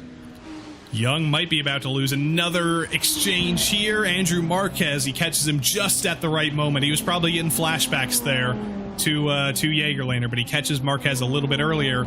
You see further ahead, Graham Sanders in the BMW traffic, does get around Callisto, does get around another driver who's a couple laps down. I believe that's Jimbo Pfeiffer. And Austin Young reaches Pfeiffer, reaches Lionel Callisto at the wrong place again. It's up to 3 seconds. He can't catch a break. Yeah, but it was down to 1.5 seconds because Sanders also got held up by Callisto and Pfeiffer in that final sequence of corners. So you see that just so easily as that, the traffic gives and takes away from Austin Young there. Just going to be hoping. He's probably going to be looking ahead, or at least some team strategists probably going to be looking ahead, hoping that the lap traffic can hold up Sanders more than it can hold up himself. There is some inter-team lap traffic, I think, coming up soon with Miguel Vigo and Carlos Vila. They're the GT3 entrants for Hydro Race Geodesic, probably going to be a little bit kinder than some of the others would. But Miguel Vigo probably can't afford to be thinking about his LMDH teammates right now, because he's still in his own titanic battle to be the kingmaker, the giant killer. He could be the one who finally beats Sean Campbell, but he's got to hold off the ultimate pressure of a closing Sean Campbell. Yeah, I guarantee you that Miguel Vigo is solely focused on that number 26 car behind him in terms of who he's going to let by and not. So he's not worrying about any teammate other than he's not worried about any teammate at all. He's just worried about that 26. They're both in the same shot. Vigo's done a good job so far of kind of keeping that gap stagnant. We saw Sean Campbell closing, got a little bit worried that we were about to see him make up a 2.5 second gap in quite a short period of time, but Vigo's done a good job of fighting back. And both of these guys are thinking about that final stop as well. How far can they take it? How short can the stops be? That was a mistake out of Sean Campbell out of turn 1. I saw him get over that curb and Tony Hawk ollie it into the grass. Only lost him about a tenth, but Campbell's pushing, you can tell. Yeah, this is not the case of the comfortable drive that we've seen from Sean Campbell before. He is pushing for everything that he is worth at this point to try and close that gap to Miguel Vigo, and it's just not happening right now, Joey. It is not, but you always have to wonder, what kind of tricks does Sean Campbell have once the final pit cycle comes around? His normal trick of miraculously being able to save more fuel than anybody else, that trick didn't work on the previous stop. He was in the box for half a second longer than Miguel Vigo was, so he's got to have something else up his sleeve right now. I almost wonder if maybe it's a little bit of fatigue. He was doing the Spa 24 this weekend. He had a huge quad stint. I think he had multiple quad stints over the course of that day and night. He might be having a little bit of a racing hangover right now, if that's possible. It certainly is possible, but if anyone can overcome it over the course of a race, it's definitely Sean Campbell. So I'm not counting Sean Campbell out until we get well past this final pit window and we see Miguel Vigo maintaining this gap. Also, I think if anybody could have a racing hangover, I don't think Sean Campbell would be one of them. He's like Max Verstappen. I imagine his blood is close to high octane racing gasoline. I imagine it's pretty hard for him to get sick of racing. Yeah, Campbell does tend to race a few series here and there. Not too many, right, Joey? Not too many, but he does. He is all over RaceSpot. Pretty much, yeah. We call him a friend of the show. That's because he is. We've seen him in so many leagues, so many series, so many special events, whether it's participating in the Lionheart Sportscar series here, whether it's been dominating in the Precision Racing League, also on RaceSpotTV, whether it's doing a fantastic job with teams like Race Clutch and the iRacing special events. Sean Campbell is kind of an example of a driver who went from basically being a kid in his basement at home doing a great job in league racing to being a legitimate sim racing pro and one of the fastest people on the service. And that's the pipeline that anybody can go through, Andrew. All of these pros that we see on iRacing, it's not like the real world where you have to have money to move up the ladder. You have to have a sponsor all the way through. Anybody who has the amount of money to buy a PC and buy iRacing can make a career on this service. Absolutely. It's all about time and effort and passion, and you have to have all three of those in equal measure. And you don't even necessarily have to have the top equipment. I know top iRacers that are racing on what most people would consider middle of the road or worse equipment. So really, this form of racing does truly bring out talent, passion, and tenacity. Yeah, I got a Logitech G29 still. It was already a hand-me-down from my friend when I got it 3 years ago, but you know, all this talk about next level racing, all this talk about Gomez Sim Industries, I've always been thinking about an upgrade, but when I do about one race per week now and do most of my time commentating, I can't really justify that purchase. But we've got a pit cycle kicking off here. We have the drama here. Graham Sanders brings it down pit lane ahead of his teammate. He's going to go for the 1 lap earlier stop. Austin Young going to go for the overcut. Graham Sanders going to try the undercut. And it'll be interesting to see how it works out for Sanders, because the trick with taking less fuel on the first stop is that it's probably going to come back to bite him here. He's going to have to be a little bit longer in the pit box than his teammate will. So the question is, was he able to negotiate that traffic well enough to keep Austin Young at bay when this all shakes out? And will Graham Sanders come out onto a nice clean bit of track here to put down some fast laps on these fresh tires? Keep that number in your mind. 31.3 seconds in the box for Graham Sanders. Austin Young had a 32.4 second stop last time around, so he is going to look to close that gap down in the pit stop and hopefully jump that 1.3 second gap that he had up to his teammate Graham Sanders before that pit stop came around. Here comes Austin Young right on cue, covering off his teammate most likely, and now we wait for the pit stop time. Has he been able to save a little bit of fuel running behind his teammate? Can he come out ahead? Can he jump him? Yeah, keep an eye on that stopwatch there. This is going to be what it all comes down to. How much quicker can Austin Young get through this pit cycle? As we see his teammate John Badefer also coming down pit lane, but it's all eyes on Austin Young here as he completes his pit stop. Everybody coming down. Phil Kraus able to extend it one more lap. He's going to get a lap led here, but Young down off the jacks, 27.6 seconds. That is 4 seconds faster in the box than his teammate Graham Sanders. He's going to blow by Sanders in the pit cycle. He's got a 3-second lead coming out of the pits. Yeah, what did I say? Graham Sanders took the gamble to get out in front of his teammate, tried to make up some time, but in the end, Austin Young on the return serve here gets out in front of his teammate, but it's not over yet because Sanders is on fresh tires. Austin Young has to heat up his tires as quickly as possible. There's only about a second in between them and closing. Yeah, he got a little bit overeager with the 3-second thing, but it certainly looked like that. Only about 0.6 of a second now. My question is, though, I'm looking down the order. Michael O'Brien, 31.4 seconds in the box. John Badefer, 30.4. Has Austin Young potentially underfueled the car a little bit? Because that is a huge swing. 3 seconds faster in the box than the next quickest pit stop time. I think what happened here, Joey, is that Austin Young had some fuel left in the tank when he came down pit lane, much like that first stop that we were speculating that it was tire limited. I think this was tire limited as well, so he decided to cover off his teammate, but he had probably much less fill time, but I doubt a pro like Austin Young would underfill his car at this point. Crazier things have happened, but we'll see if he can hang on. Josh Chin getting put another lap down by the LMDHs, or rather getting passed by the LMDHs there. 4 tenths between them. Sanders is closing. This is going to be an absolute tussle to the finish here. We saw these guys separated by as much as 3 seconds at one point. Graham Sanders was doing a fantastic job in the lead of the race. Austin Young was doing a fantastic job in the lead of the race. It has flip-flopped around multiple times over the last 75 minutes, and it's going to come down to this, a 25-minute sprint to the finish with the two teammates separated by nothing. And it's all going to come down to how both of these drivers can negotiate this traffic, because we've seen it before. Traffic gives and traffic takes away. That was, I believe, a point there to Austin Young. Sanders got blocked by one of those GT3 cars as he's negotiating. But, man, it's going to be a knife edge for both of these drivers negotiating this traffic from here on out. He's got an inter-squad teammate coming up here. That's Miguel Vigo. No trouble for his LMDH teammate Austin Young. No trouble for his LMDH teammate Graham Sanders.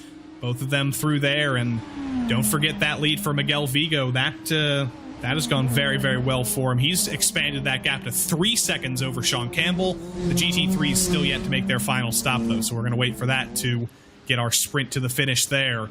Both of these guys still waiting for Phil Kraus to come in, so he's clearly doing some great fuel saving up in the lead of the race. Not really going to be a factor in the battle for the win here, but certainly could jump John Batafer if he has a great stop. It's going to come down to these two in the lap traffic. It's almost like a NASCAR race at Bristol in a way. It's almost like basically any sports car race you ever see at Mosport. It does come down to finding that lap traffic in the right spot, because if you run into them at about half the corners on this track, there is no passing. There is either being stuck behind or throwing it off the road. Or a really aggressive move up the inside. That is apparently the third option that we have been seeing time and time again today.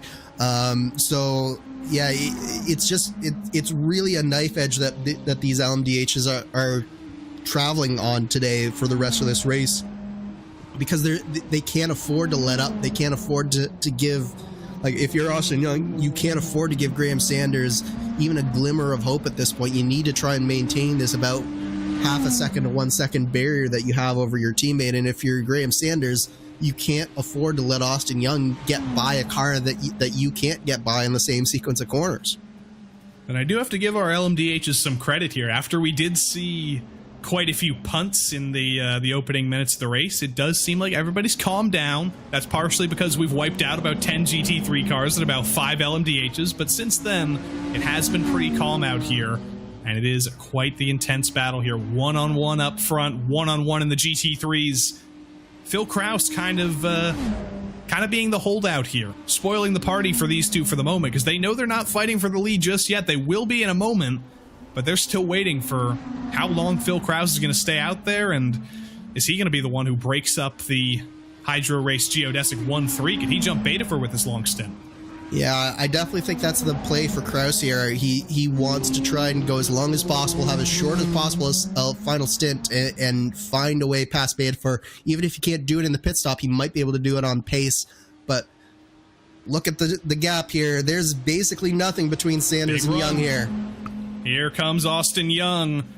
Or here comes Graham Sanders, rather. Young got a little bit of a draft off the GT3 traffic, but Sanders is all over the back of his teammate into the S's.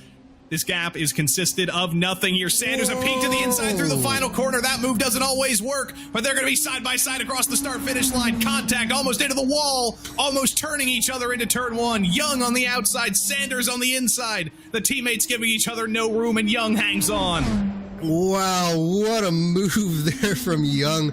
You could tell he was not happy with Graham Sanders chucking it up the inside of the final corner there. He let his teammate know that on the front straightaway, but look at Sanders. He's not backing down either. This is going to be a knockdown, drag-out fight to the end between teammates. Side by side through turn 4 here. Young on the inside to Moss corner. Can Sanders go around the outside? No, he can't. But he's going to try and make it a switchback into the 90-degree corner onto the Mario Andretti straightaway. I do wonder, is Young saving a little bit of fuel right now? Because he seems to be very, very off pace as Graham Sanders gets to his inside. Down the back straight. He's going to have the inside into turn 8 here. Is Young going to be able to continue the fight? He's going to try, but Sanders to the inside. Young still there into the S's. They almost make contact again. Oh, look at that battling. And finally, Sanders does get the job done and gets the pass finished on Austin Young. What a fight that Austin Young put up there, though. He was not willing to let his teammate go, and he's still looking to come back. If he was trying to save fuel, it's going to help that he is now right behind his teammate, but I think that he is eager to get the move right back down on his teammate. Look at how close they are.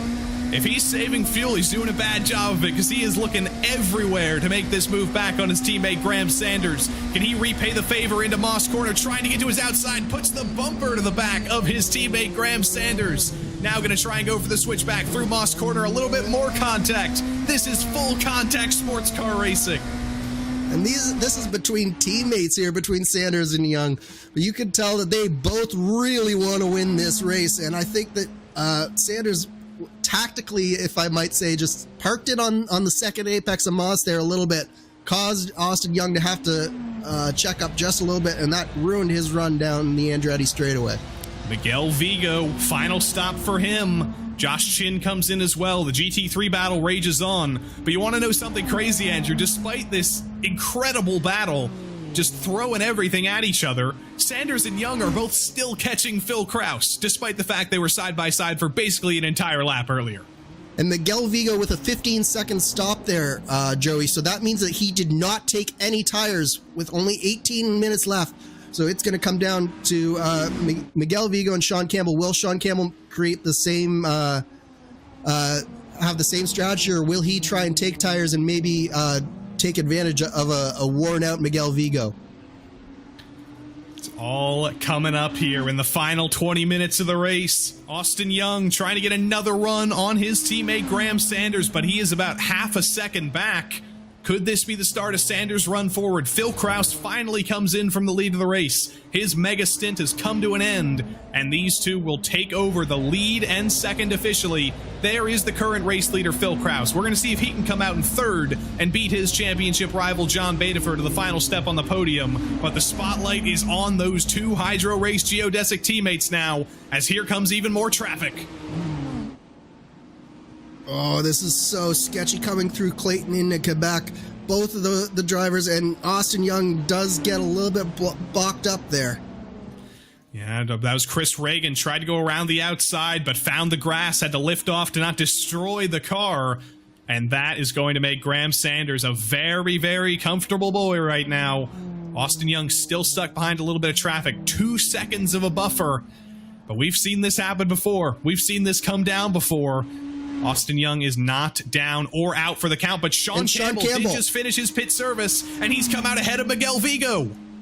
Oh my word, just when you think that Sean Campbell is out of it and he was coming into the sequence 3 seconds back, he is out in front of Miguel Vigo here, so both drivers did not take tires for this final stint of the race, so it's all down to this, Sean Campbell versus Miguel Vigo, 1 second in between the two of them. 15.8 seconds in the box for Vigo, 13.3 for Campbell. What an incredible job Sean Campbell did at fuel saving over the course of that last stint. Flipped a 3-second gap in one single pit stop. Miguel Vigo might have put the ultimate fight to Sean Campbell for the first 75 minutes of this race, but Sean Campbell always has a trick up his sleeve. And now Vigo's got to figure out a way to get by him one more time. Young has lost 7 more seconds to Graham Sanders. I think he's thrown it off the road. Oh no, what's happened to Austin Young? It was such a good battle between him and his teammate, but I think it's all gone to naught for Austin Young. And I wonder if this could have had something to do with some traffic as well, Joey. I have to imagine it did. I can't imagine him throwing it off the road on his own, but we'll have to wait and see here. Oh, it does look like it was on his own. Coming down into turn 2, just extending a little bit too much, riding on the grass. An excellent save, just a little kiss of the concrete, but that might be Austin Young kissing his chances of the win goodbye. Yeah, I definitely think that is probably it for him. As Austin Young actually live, he was sliding through turn 10 and 11 there at the end of the race, or at the end of the track, so I think his tires are just about done. So it looks like right now, Austin Young, he's just going to be happy to limp it home in second place and make sure that Badefer in third doesn't get up to him. But we got live with Sean Campbell here, and the gap is really, really close to his teammate, or sorry, to Miguel Vigo. And John Badefer gets by Austin Young as well. That was Alex Gouillon who got through there on Sean Campbell, so that's going to be the last little bit of LMDH traffic for that moment. But I think Young did get damaged from that contact with the wall. It looked like a little touch, but there is no rear wing on that car now.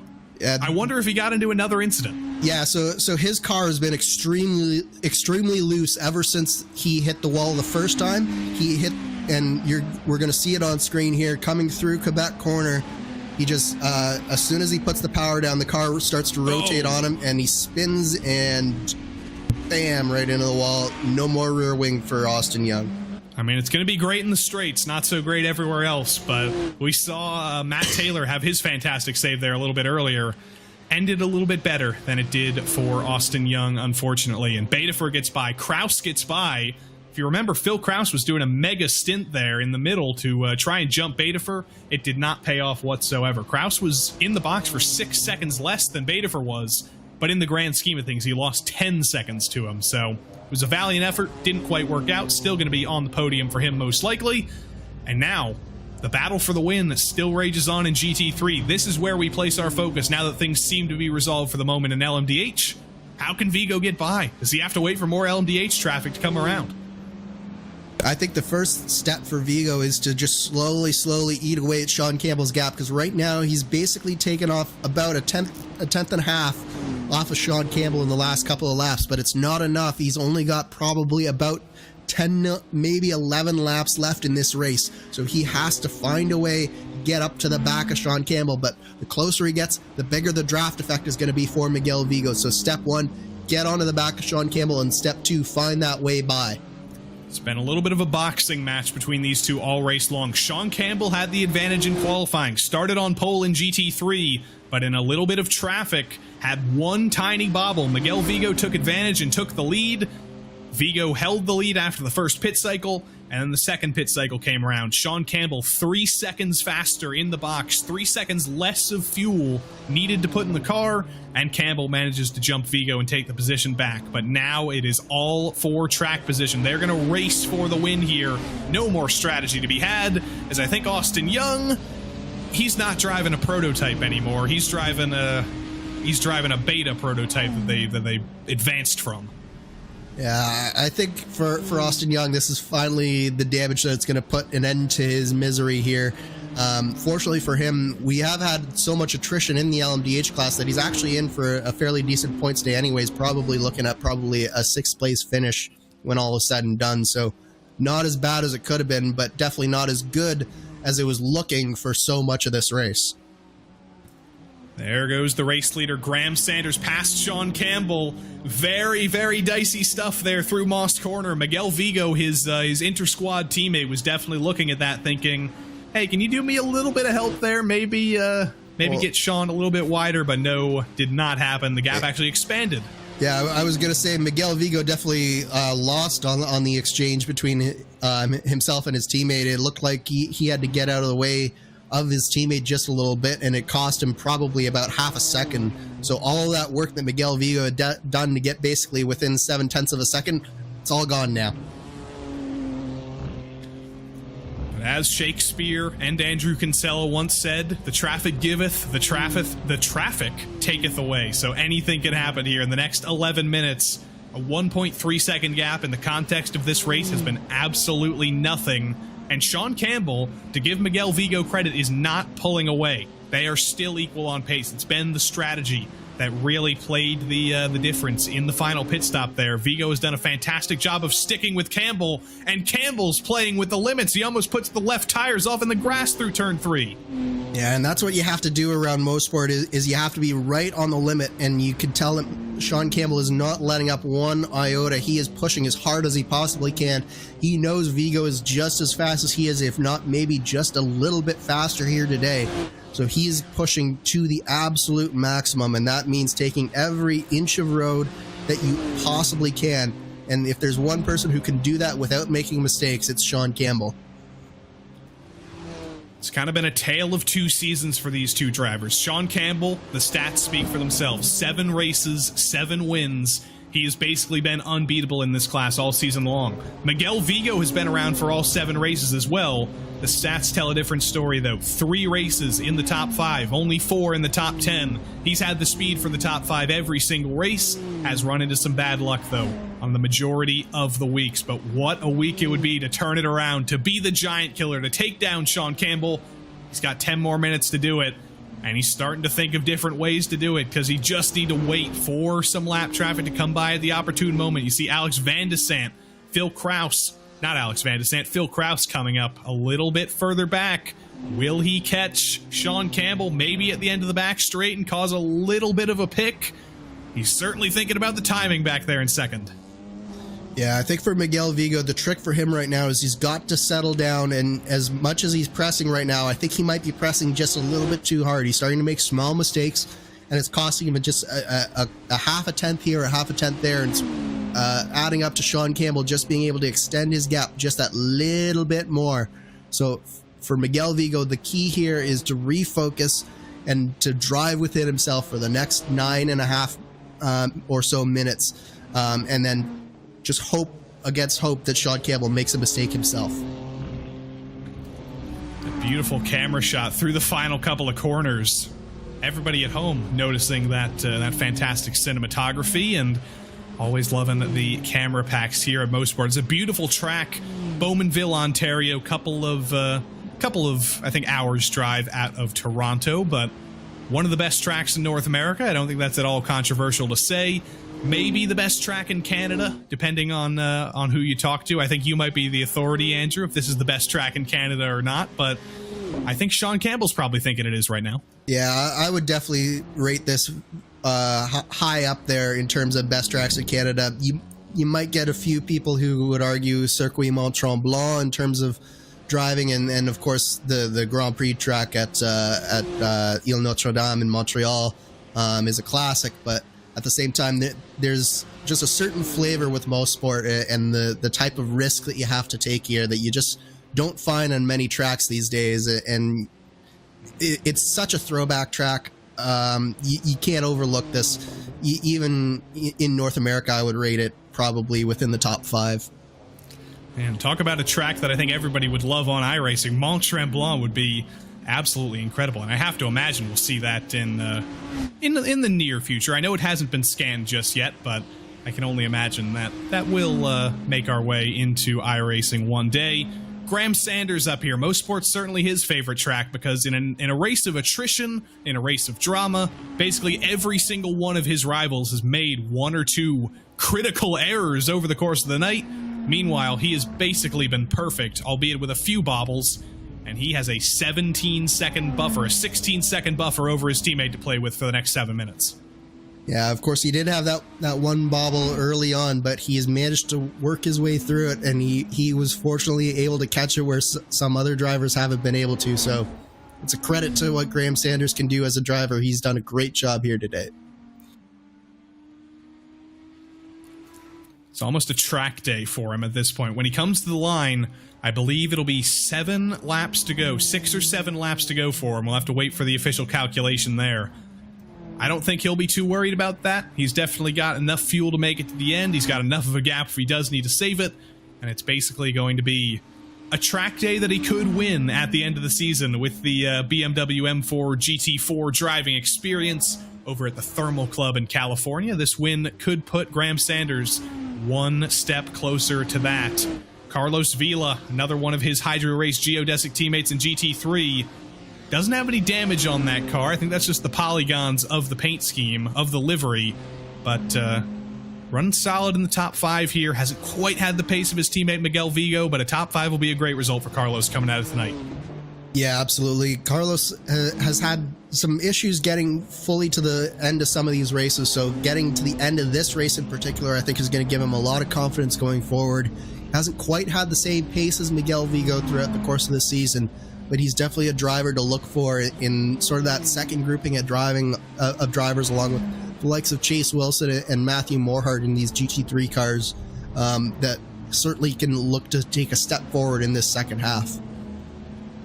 There's a huge puff of smoke coming into turn 3 there. That's Matthew Morehart. We've been talking about how he's had a perfectly clean race tonight. haven't had to see him once, and unfortunately we finally see him coming out of turn 2. Was that Graham Sanders coming around, sets the BMW off kilter a little bit, and Moorhart clobbers the inside wall in turn 3.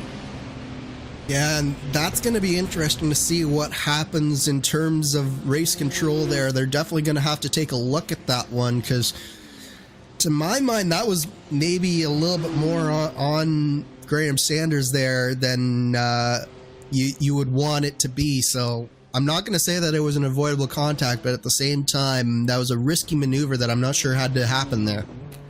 The question does remain, though, was that Graham Sanders, or was that John Badefer, or was that Austin Young?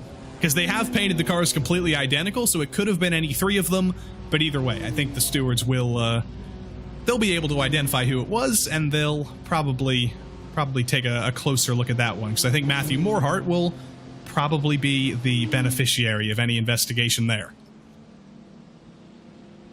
Yeah, no question. That was definitely not Matthew Moorhart's fault, 100%. So, yeah, back at the front of this GT3 field, though, we have Miguel Vigo and Sean Campbell, and Miguel Vigo is just slowly losing just a little bit of time.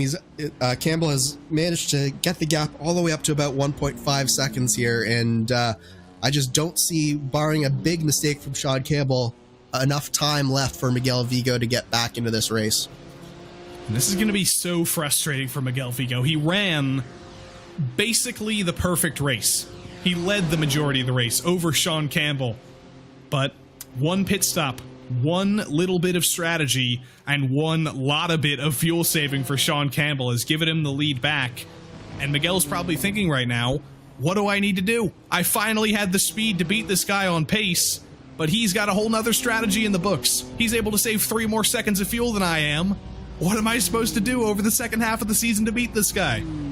Yeah, but I think the answer for Miguel Vigo is that truly this is the first time that he's had the exact same pace as Sean Campbell throughout the entire course of a race. So you have to be able to take that and build on it if you're Miguel Vigo, because this was a step forward. Even though he may ultimately be unsuccessful in dethroning Sean Campbell in this race, this is a shot across Sean Campbell's bow that there's finally a challenger willing to step up and truly challenge Campbell in the second half of the season.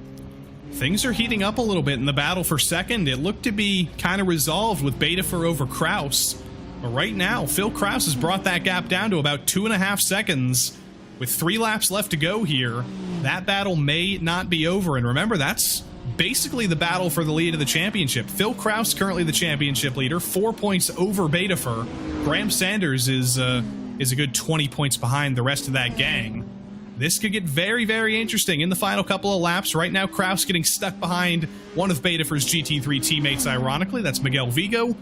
But that's a 3-second gap, and Phil Kraus seems to be on much fresher rubber that could come down quickly here. Yeah, I was going to say, this is a tale of 2 different strategies here, Joey, between Badefer and Kraus. Badefer came in right at basically the opening of the final window, and Kraus extended it all the way up to, I believe it was 18 minutes to go.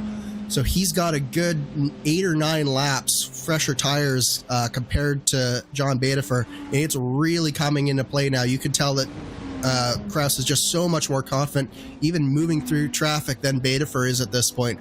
Question is, I just don't think he quite has enough time to make up all the time he lost saving that fuel. Let's compare the lap times to the line. 1:05.0 for Badefer, 1:05.0 for Kraus there, so no advantage for Kraus over that last lap. But you did just see Badefer getting held up big time there by some GT3 traffic into turn 1. Kraus, unfortunately, gets similarly held up into turn 2. Expands the gap back up to 2.3 seconds.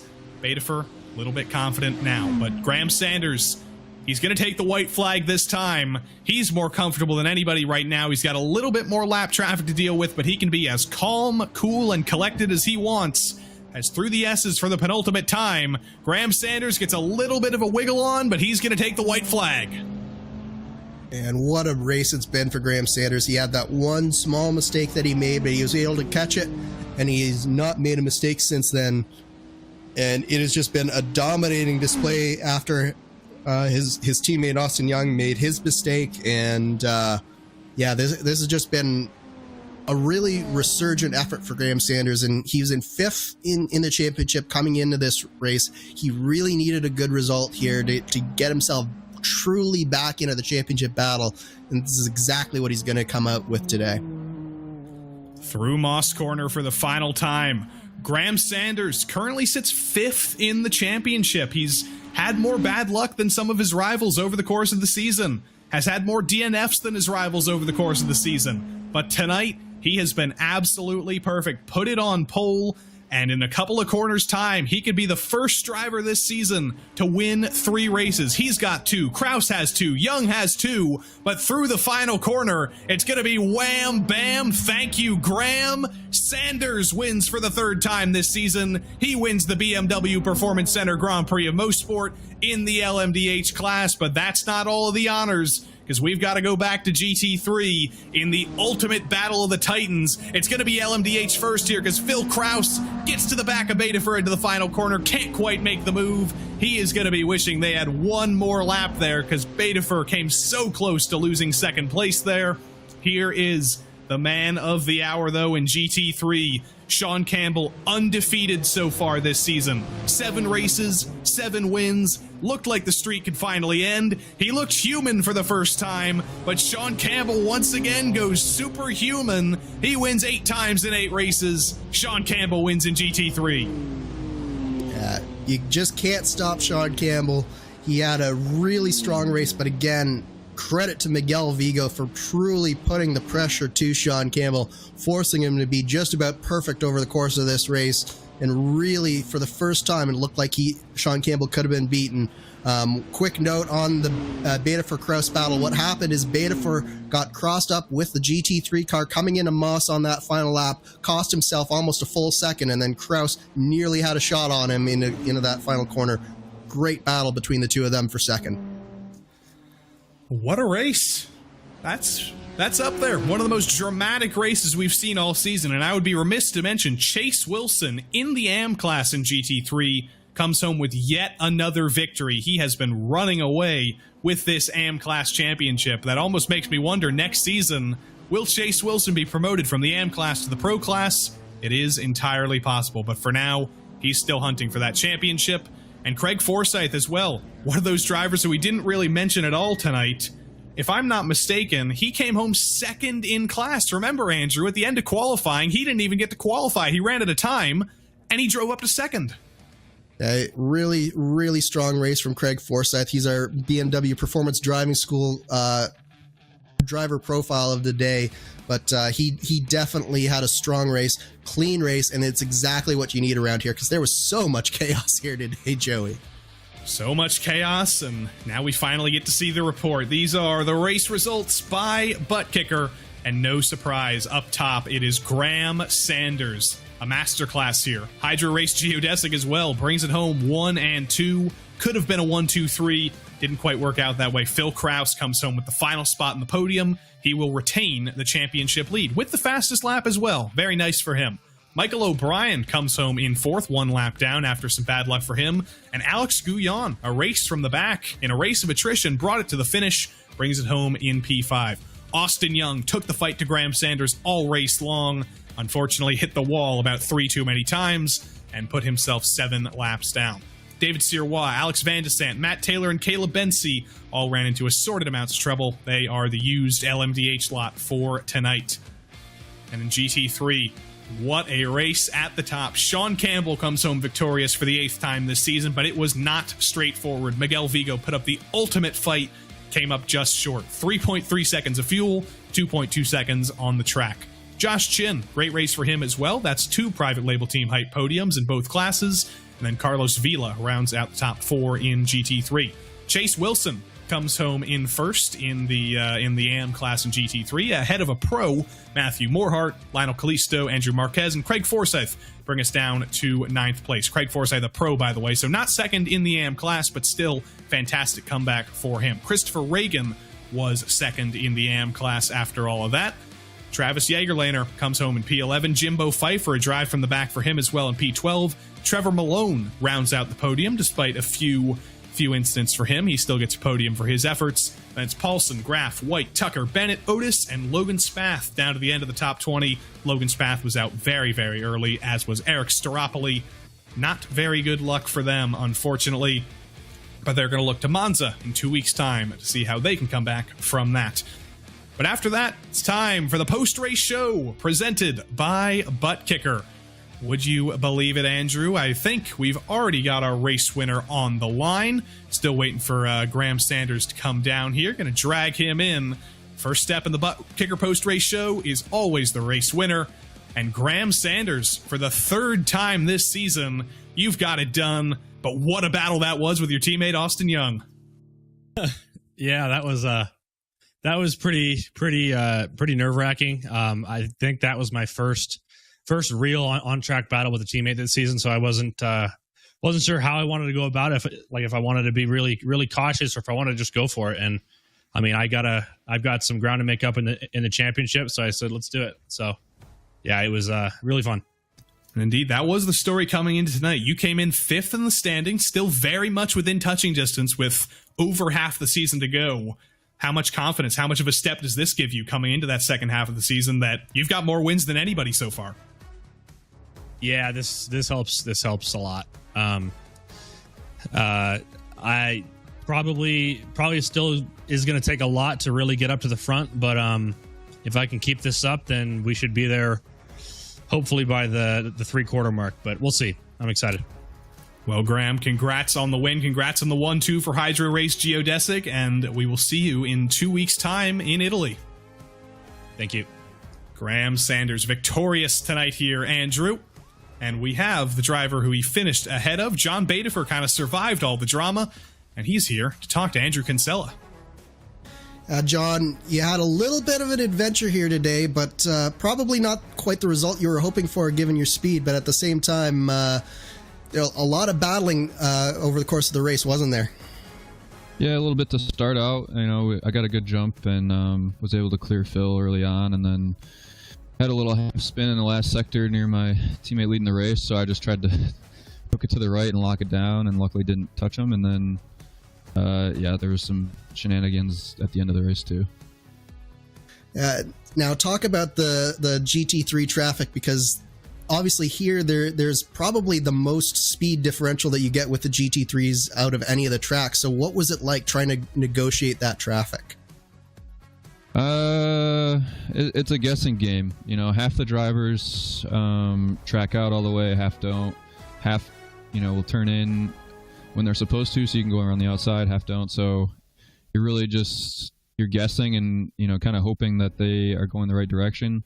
I'm not perfect at it, but I try and signal as much as I can where I'm going to go.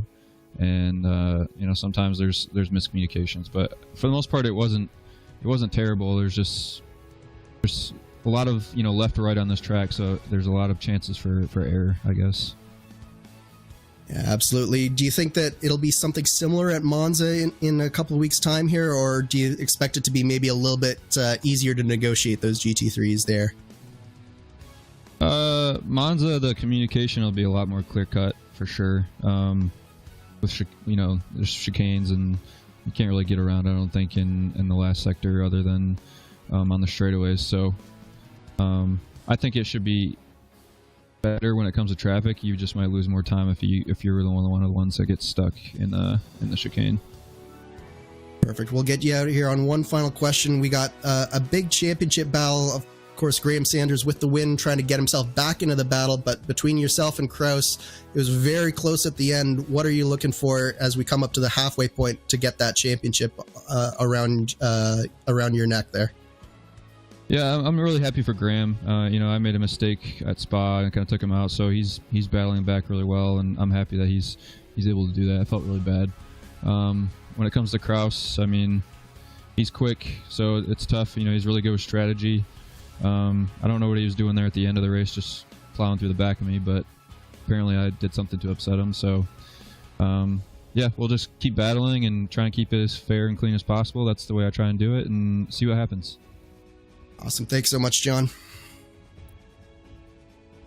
That was John Badefor, and I believe Joey is standing by with your GT3 winner, Sean Campbell.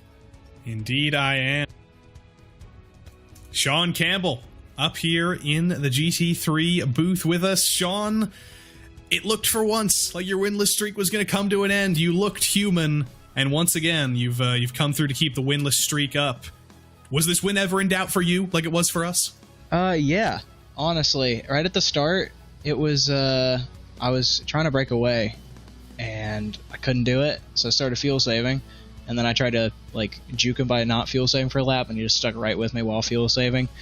So I was kind of nervous going into it. I let him go. I don't remember what lap it was because I knew. I mean, if I don't let him go, he's just going to fuel save off of me and then easily win. So I let him go so I could try and analyze and see what he was doing, and I could never figure it out. I just looked, but his minimum corner speed was like 5Ks quicker every corner, and I don't know how. He's so good at this track.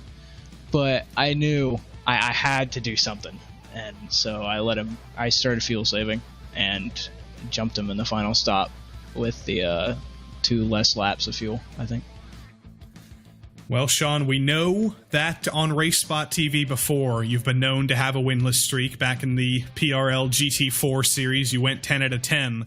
This schedule is double the length. You've got 18 races to go for. Do you think you can make it a winless streak this season?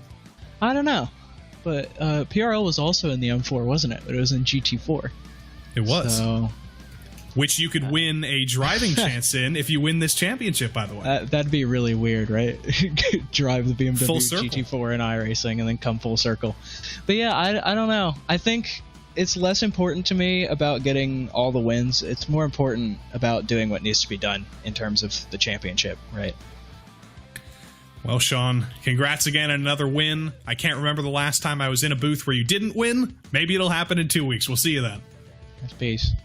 Sean Campbell coming home in the victorious spot. And also, I do know the last time he came home without a win, it was at the Spot 24 about 3 days ago. But that's beside the point, because we've got the guy who gave him the business all race long, Miguel Vigo. So close, but he gets to talk to Andrew Kinsella. Yeah, it was a pretty close race there. I actually messed up my I superheated my tires on that last outlap, and that was the end of the race, basically. What was going through your mind, Miguel, as you were starting to gap Sean in that second stint there, and at the end of that first stint? Were you thinking that he was maybe playing some strategy, or did you think you just had the pace on him? No, I mean, you could clearly see he was saving. I mean, that's kind of like his, thing that he likes to do, instead of kind of just bolt it off. But I figured I might have had a chance here at this track, so I kind of was, trying to size him up a little bit to see if I could make a pass, because it's really hard to pass here. And then just kind of try and see, put down some good laps and try and gap him, because I knew he was going to come back regardless, because he saves really good on fuel. So I was hoping maybe with a little bit of traffic that would help me, and it kind of did. I mean, it got up to like 3.2 seconds, I believe. But yeah, that last stop was just it messed me up. So, and he ended up taking 2 tires because I asked him. I didn't take tires, so that was kind of the race right there. Absolutely. What's the mindset like going forward for you? Do you take heart knowing that you were this close to Sean Campbell, or are you a little bit frustrated that you weren't quite able to get it done? Oh no, I mean a driver of his caliber, I would have to put in so much time to try and maybe stick with him at other tracks. This is one of my favorite tracks here, and I usually always do well throughout the week. But yeah, in general, I'm an old man, guys. I can't compete with somebody like him. So it's just nice to be able to, hang around and, maybe pick up a few things and still keep learning, Well, you say you can't compete, but I think you certainly showed that you could compete here today. Thanks for talking with us, Miguel. All right, thanks, guys. Miguel Vigo coming home second today. We got one more driver to have a quick chat to, and that's, of course, our AM winner in GT3. Yet again, Chase Wilson, absolutely dominant so far in GT3 AM. Yet another great day for you. But you're running the twisted car. It seemed like it was pretty twisted out there with LMDH traffic everywhere, with your own traffic everywhere. It was a tough day. How was it from behind the wheel? It was definitely a white knuckle kind of race today. I was really struggling with traction. As the temps came down, it felt a lot better, but it really this race came down to my spotter, Rich Calais, just helping me navigate traffic and put myself in good situations, so I didn't end up in those final sector S's with a GTP trying to come through and really know where to turn. It's never ideal. Good to shout out the spotter. You always need them. Congrats on the win, Chase, and we'll see if you can keep up this fantastic streak in 2 weeks' time. Thank you, guys. Appreciate it. Have a great rest of your week. Chase Wilson runs the number 13, but ran into no bad luck whatsoever tonight, Andrew. And that's about it for us from HyperX Victory Lane. 3 different winners, and it's time to bid you farewell, unfortunately. We do have to thank all of our sponsors once more. HyperX, Butt Kicker, the BMW Performance Center, Next Level Racing, GSI, Arena, and Graphics. All of the gang. They make all of this possible here at RaceSpotTV. Flow through all of them right now, Andrew. Couldn't do it without them. But for now, that has been the maybe the most intense race of the season, I think. I can't remember another race that had that much chaos, that much drama, and that many battles for the win all race long. It was absolutely wild, but I hate to say it, but we're probably in store for just another one in a couple weeks' time when we go to Monza, because long straightaways, hard braking zones, lots of passing opportunities. It's going to be different than this, but I think it's going to be just as intense. All of our 2023 sponsors and partners here at Lionheart, all of them make all of this possible. We couldn't do it without them, could not be more thankful. And we couldn't be more thankful for all of you joining us here tonight. We hope you've enjoyed tonight's action. It has been absolutely fantastic, and you'll find even more coming up in 2 weeks' time, same place here on RaceSpot for the HyperX Grand Prix of Monza, August 7th, 10 p.m. here on RaceSpot. It's going to be fantastic. High speeds, high drama at the Temple of Speed, the Tempio de Velocità, something like that. My Italian's not good. You know it is good. Graham Sanders, absolutely dominant tonight. Hydro Race Geodesic's going to sleep a good sleep tonight. But until then, I've been Joey Tebben. Andrew Kinsella has been Andrew Kinsella. Our producer has been Hugo Luis. And until we see you next time, so long.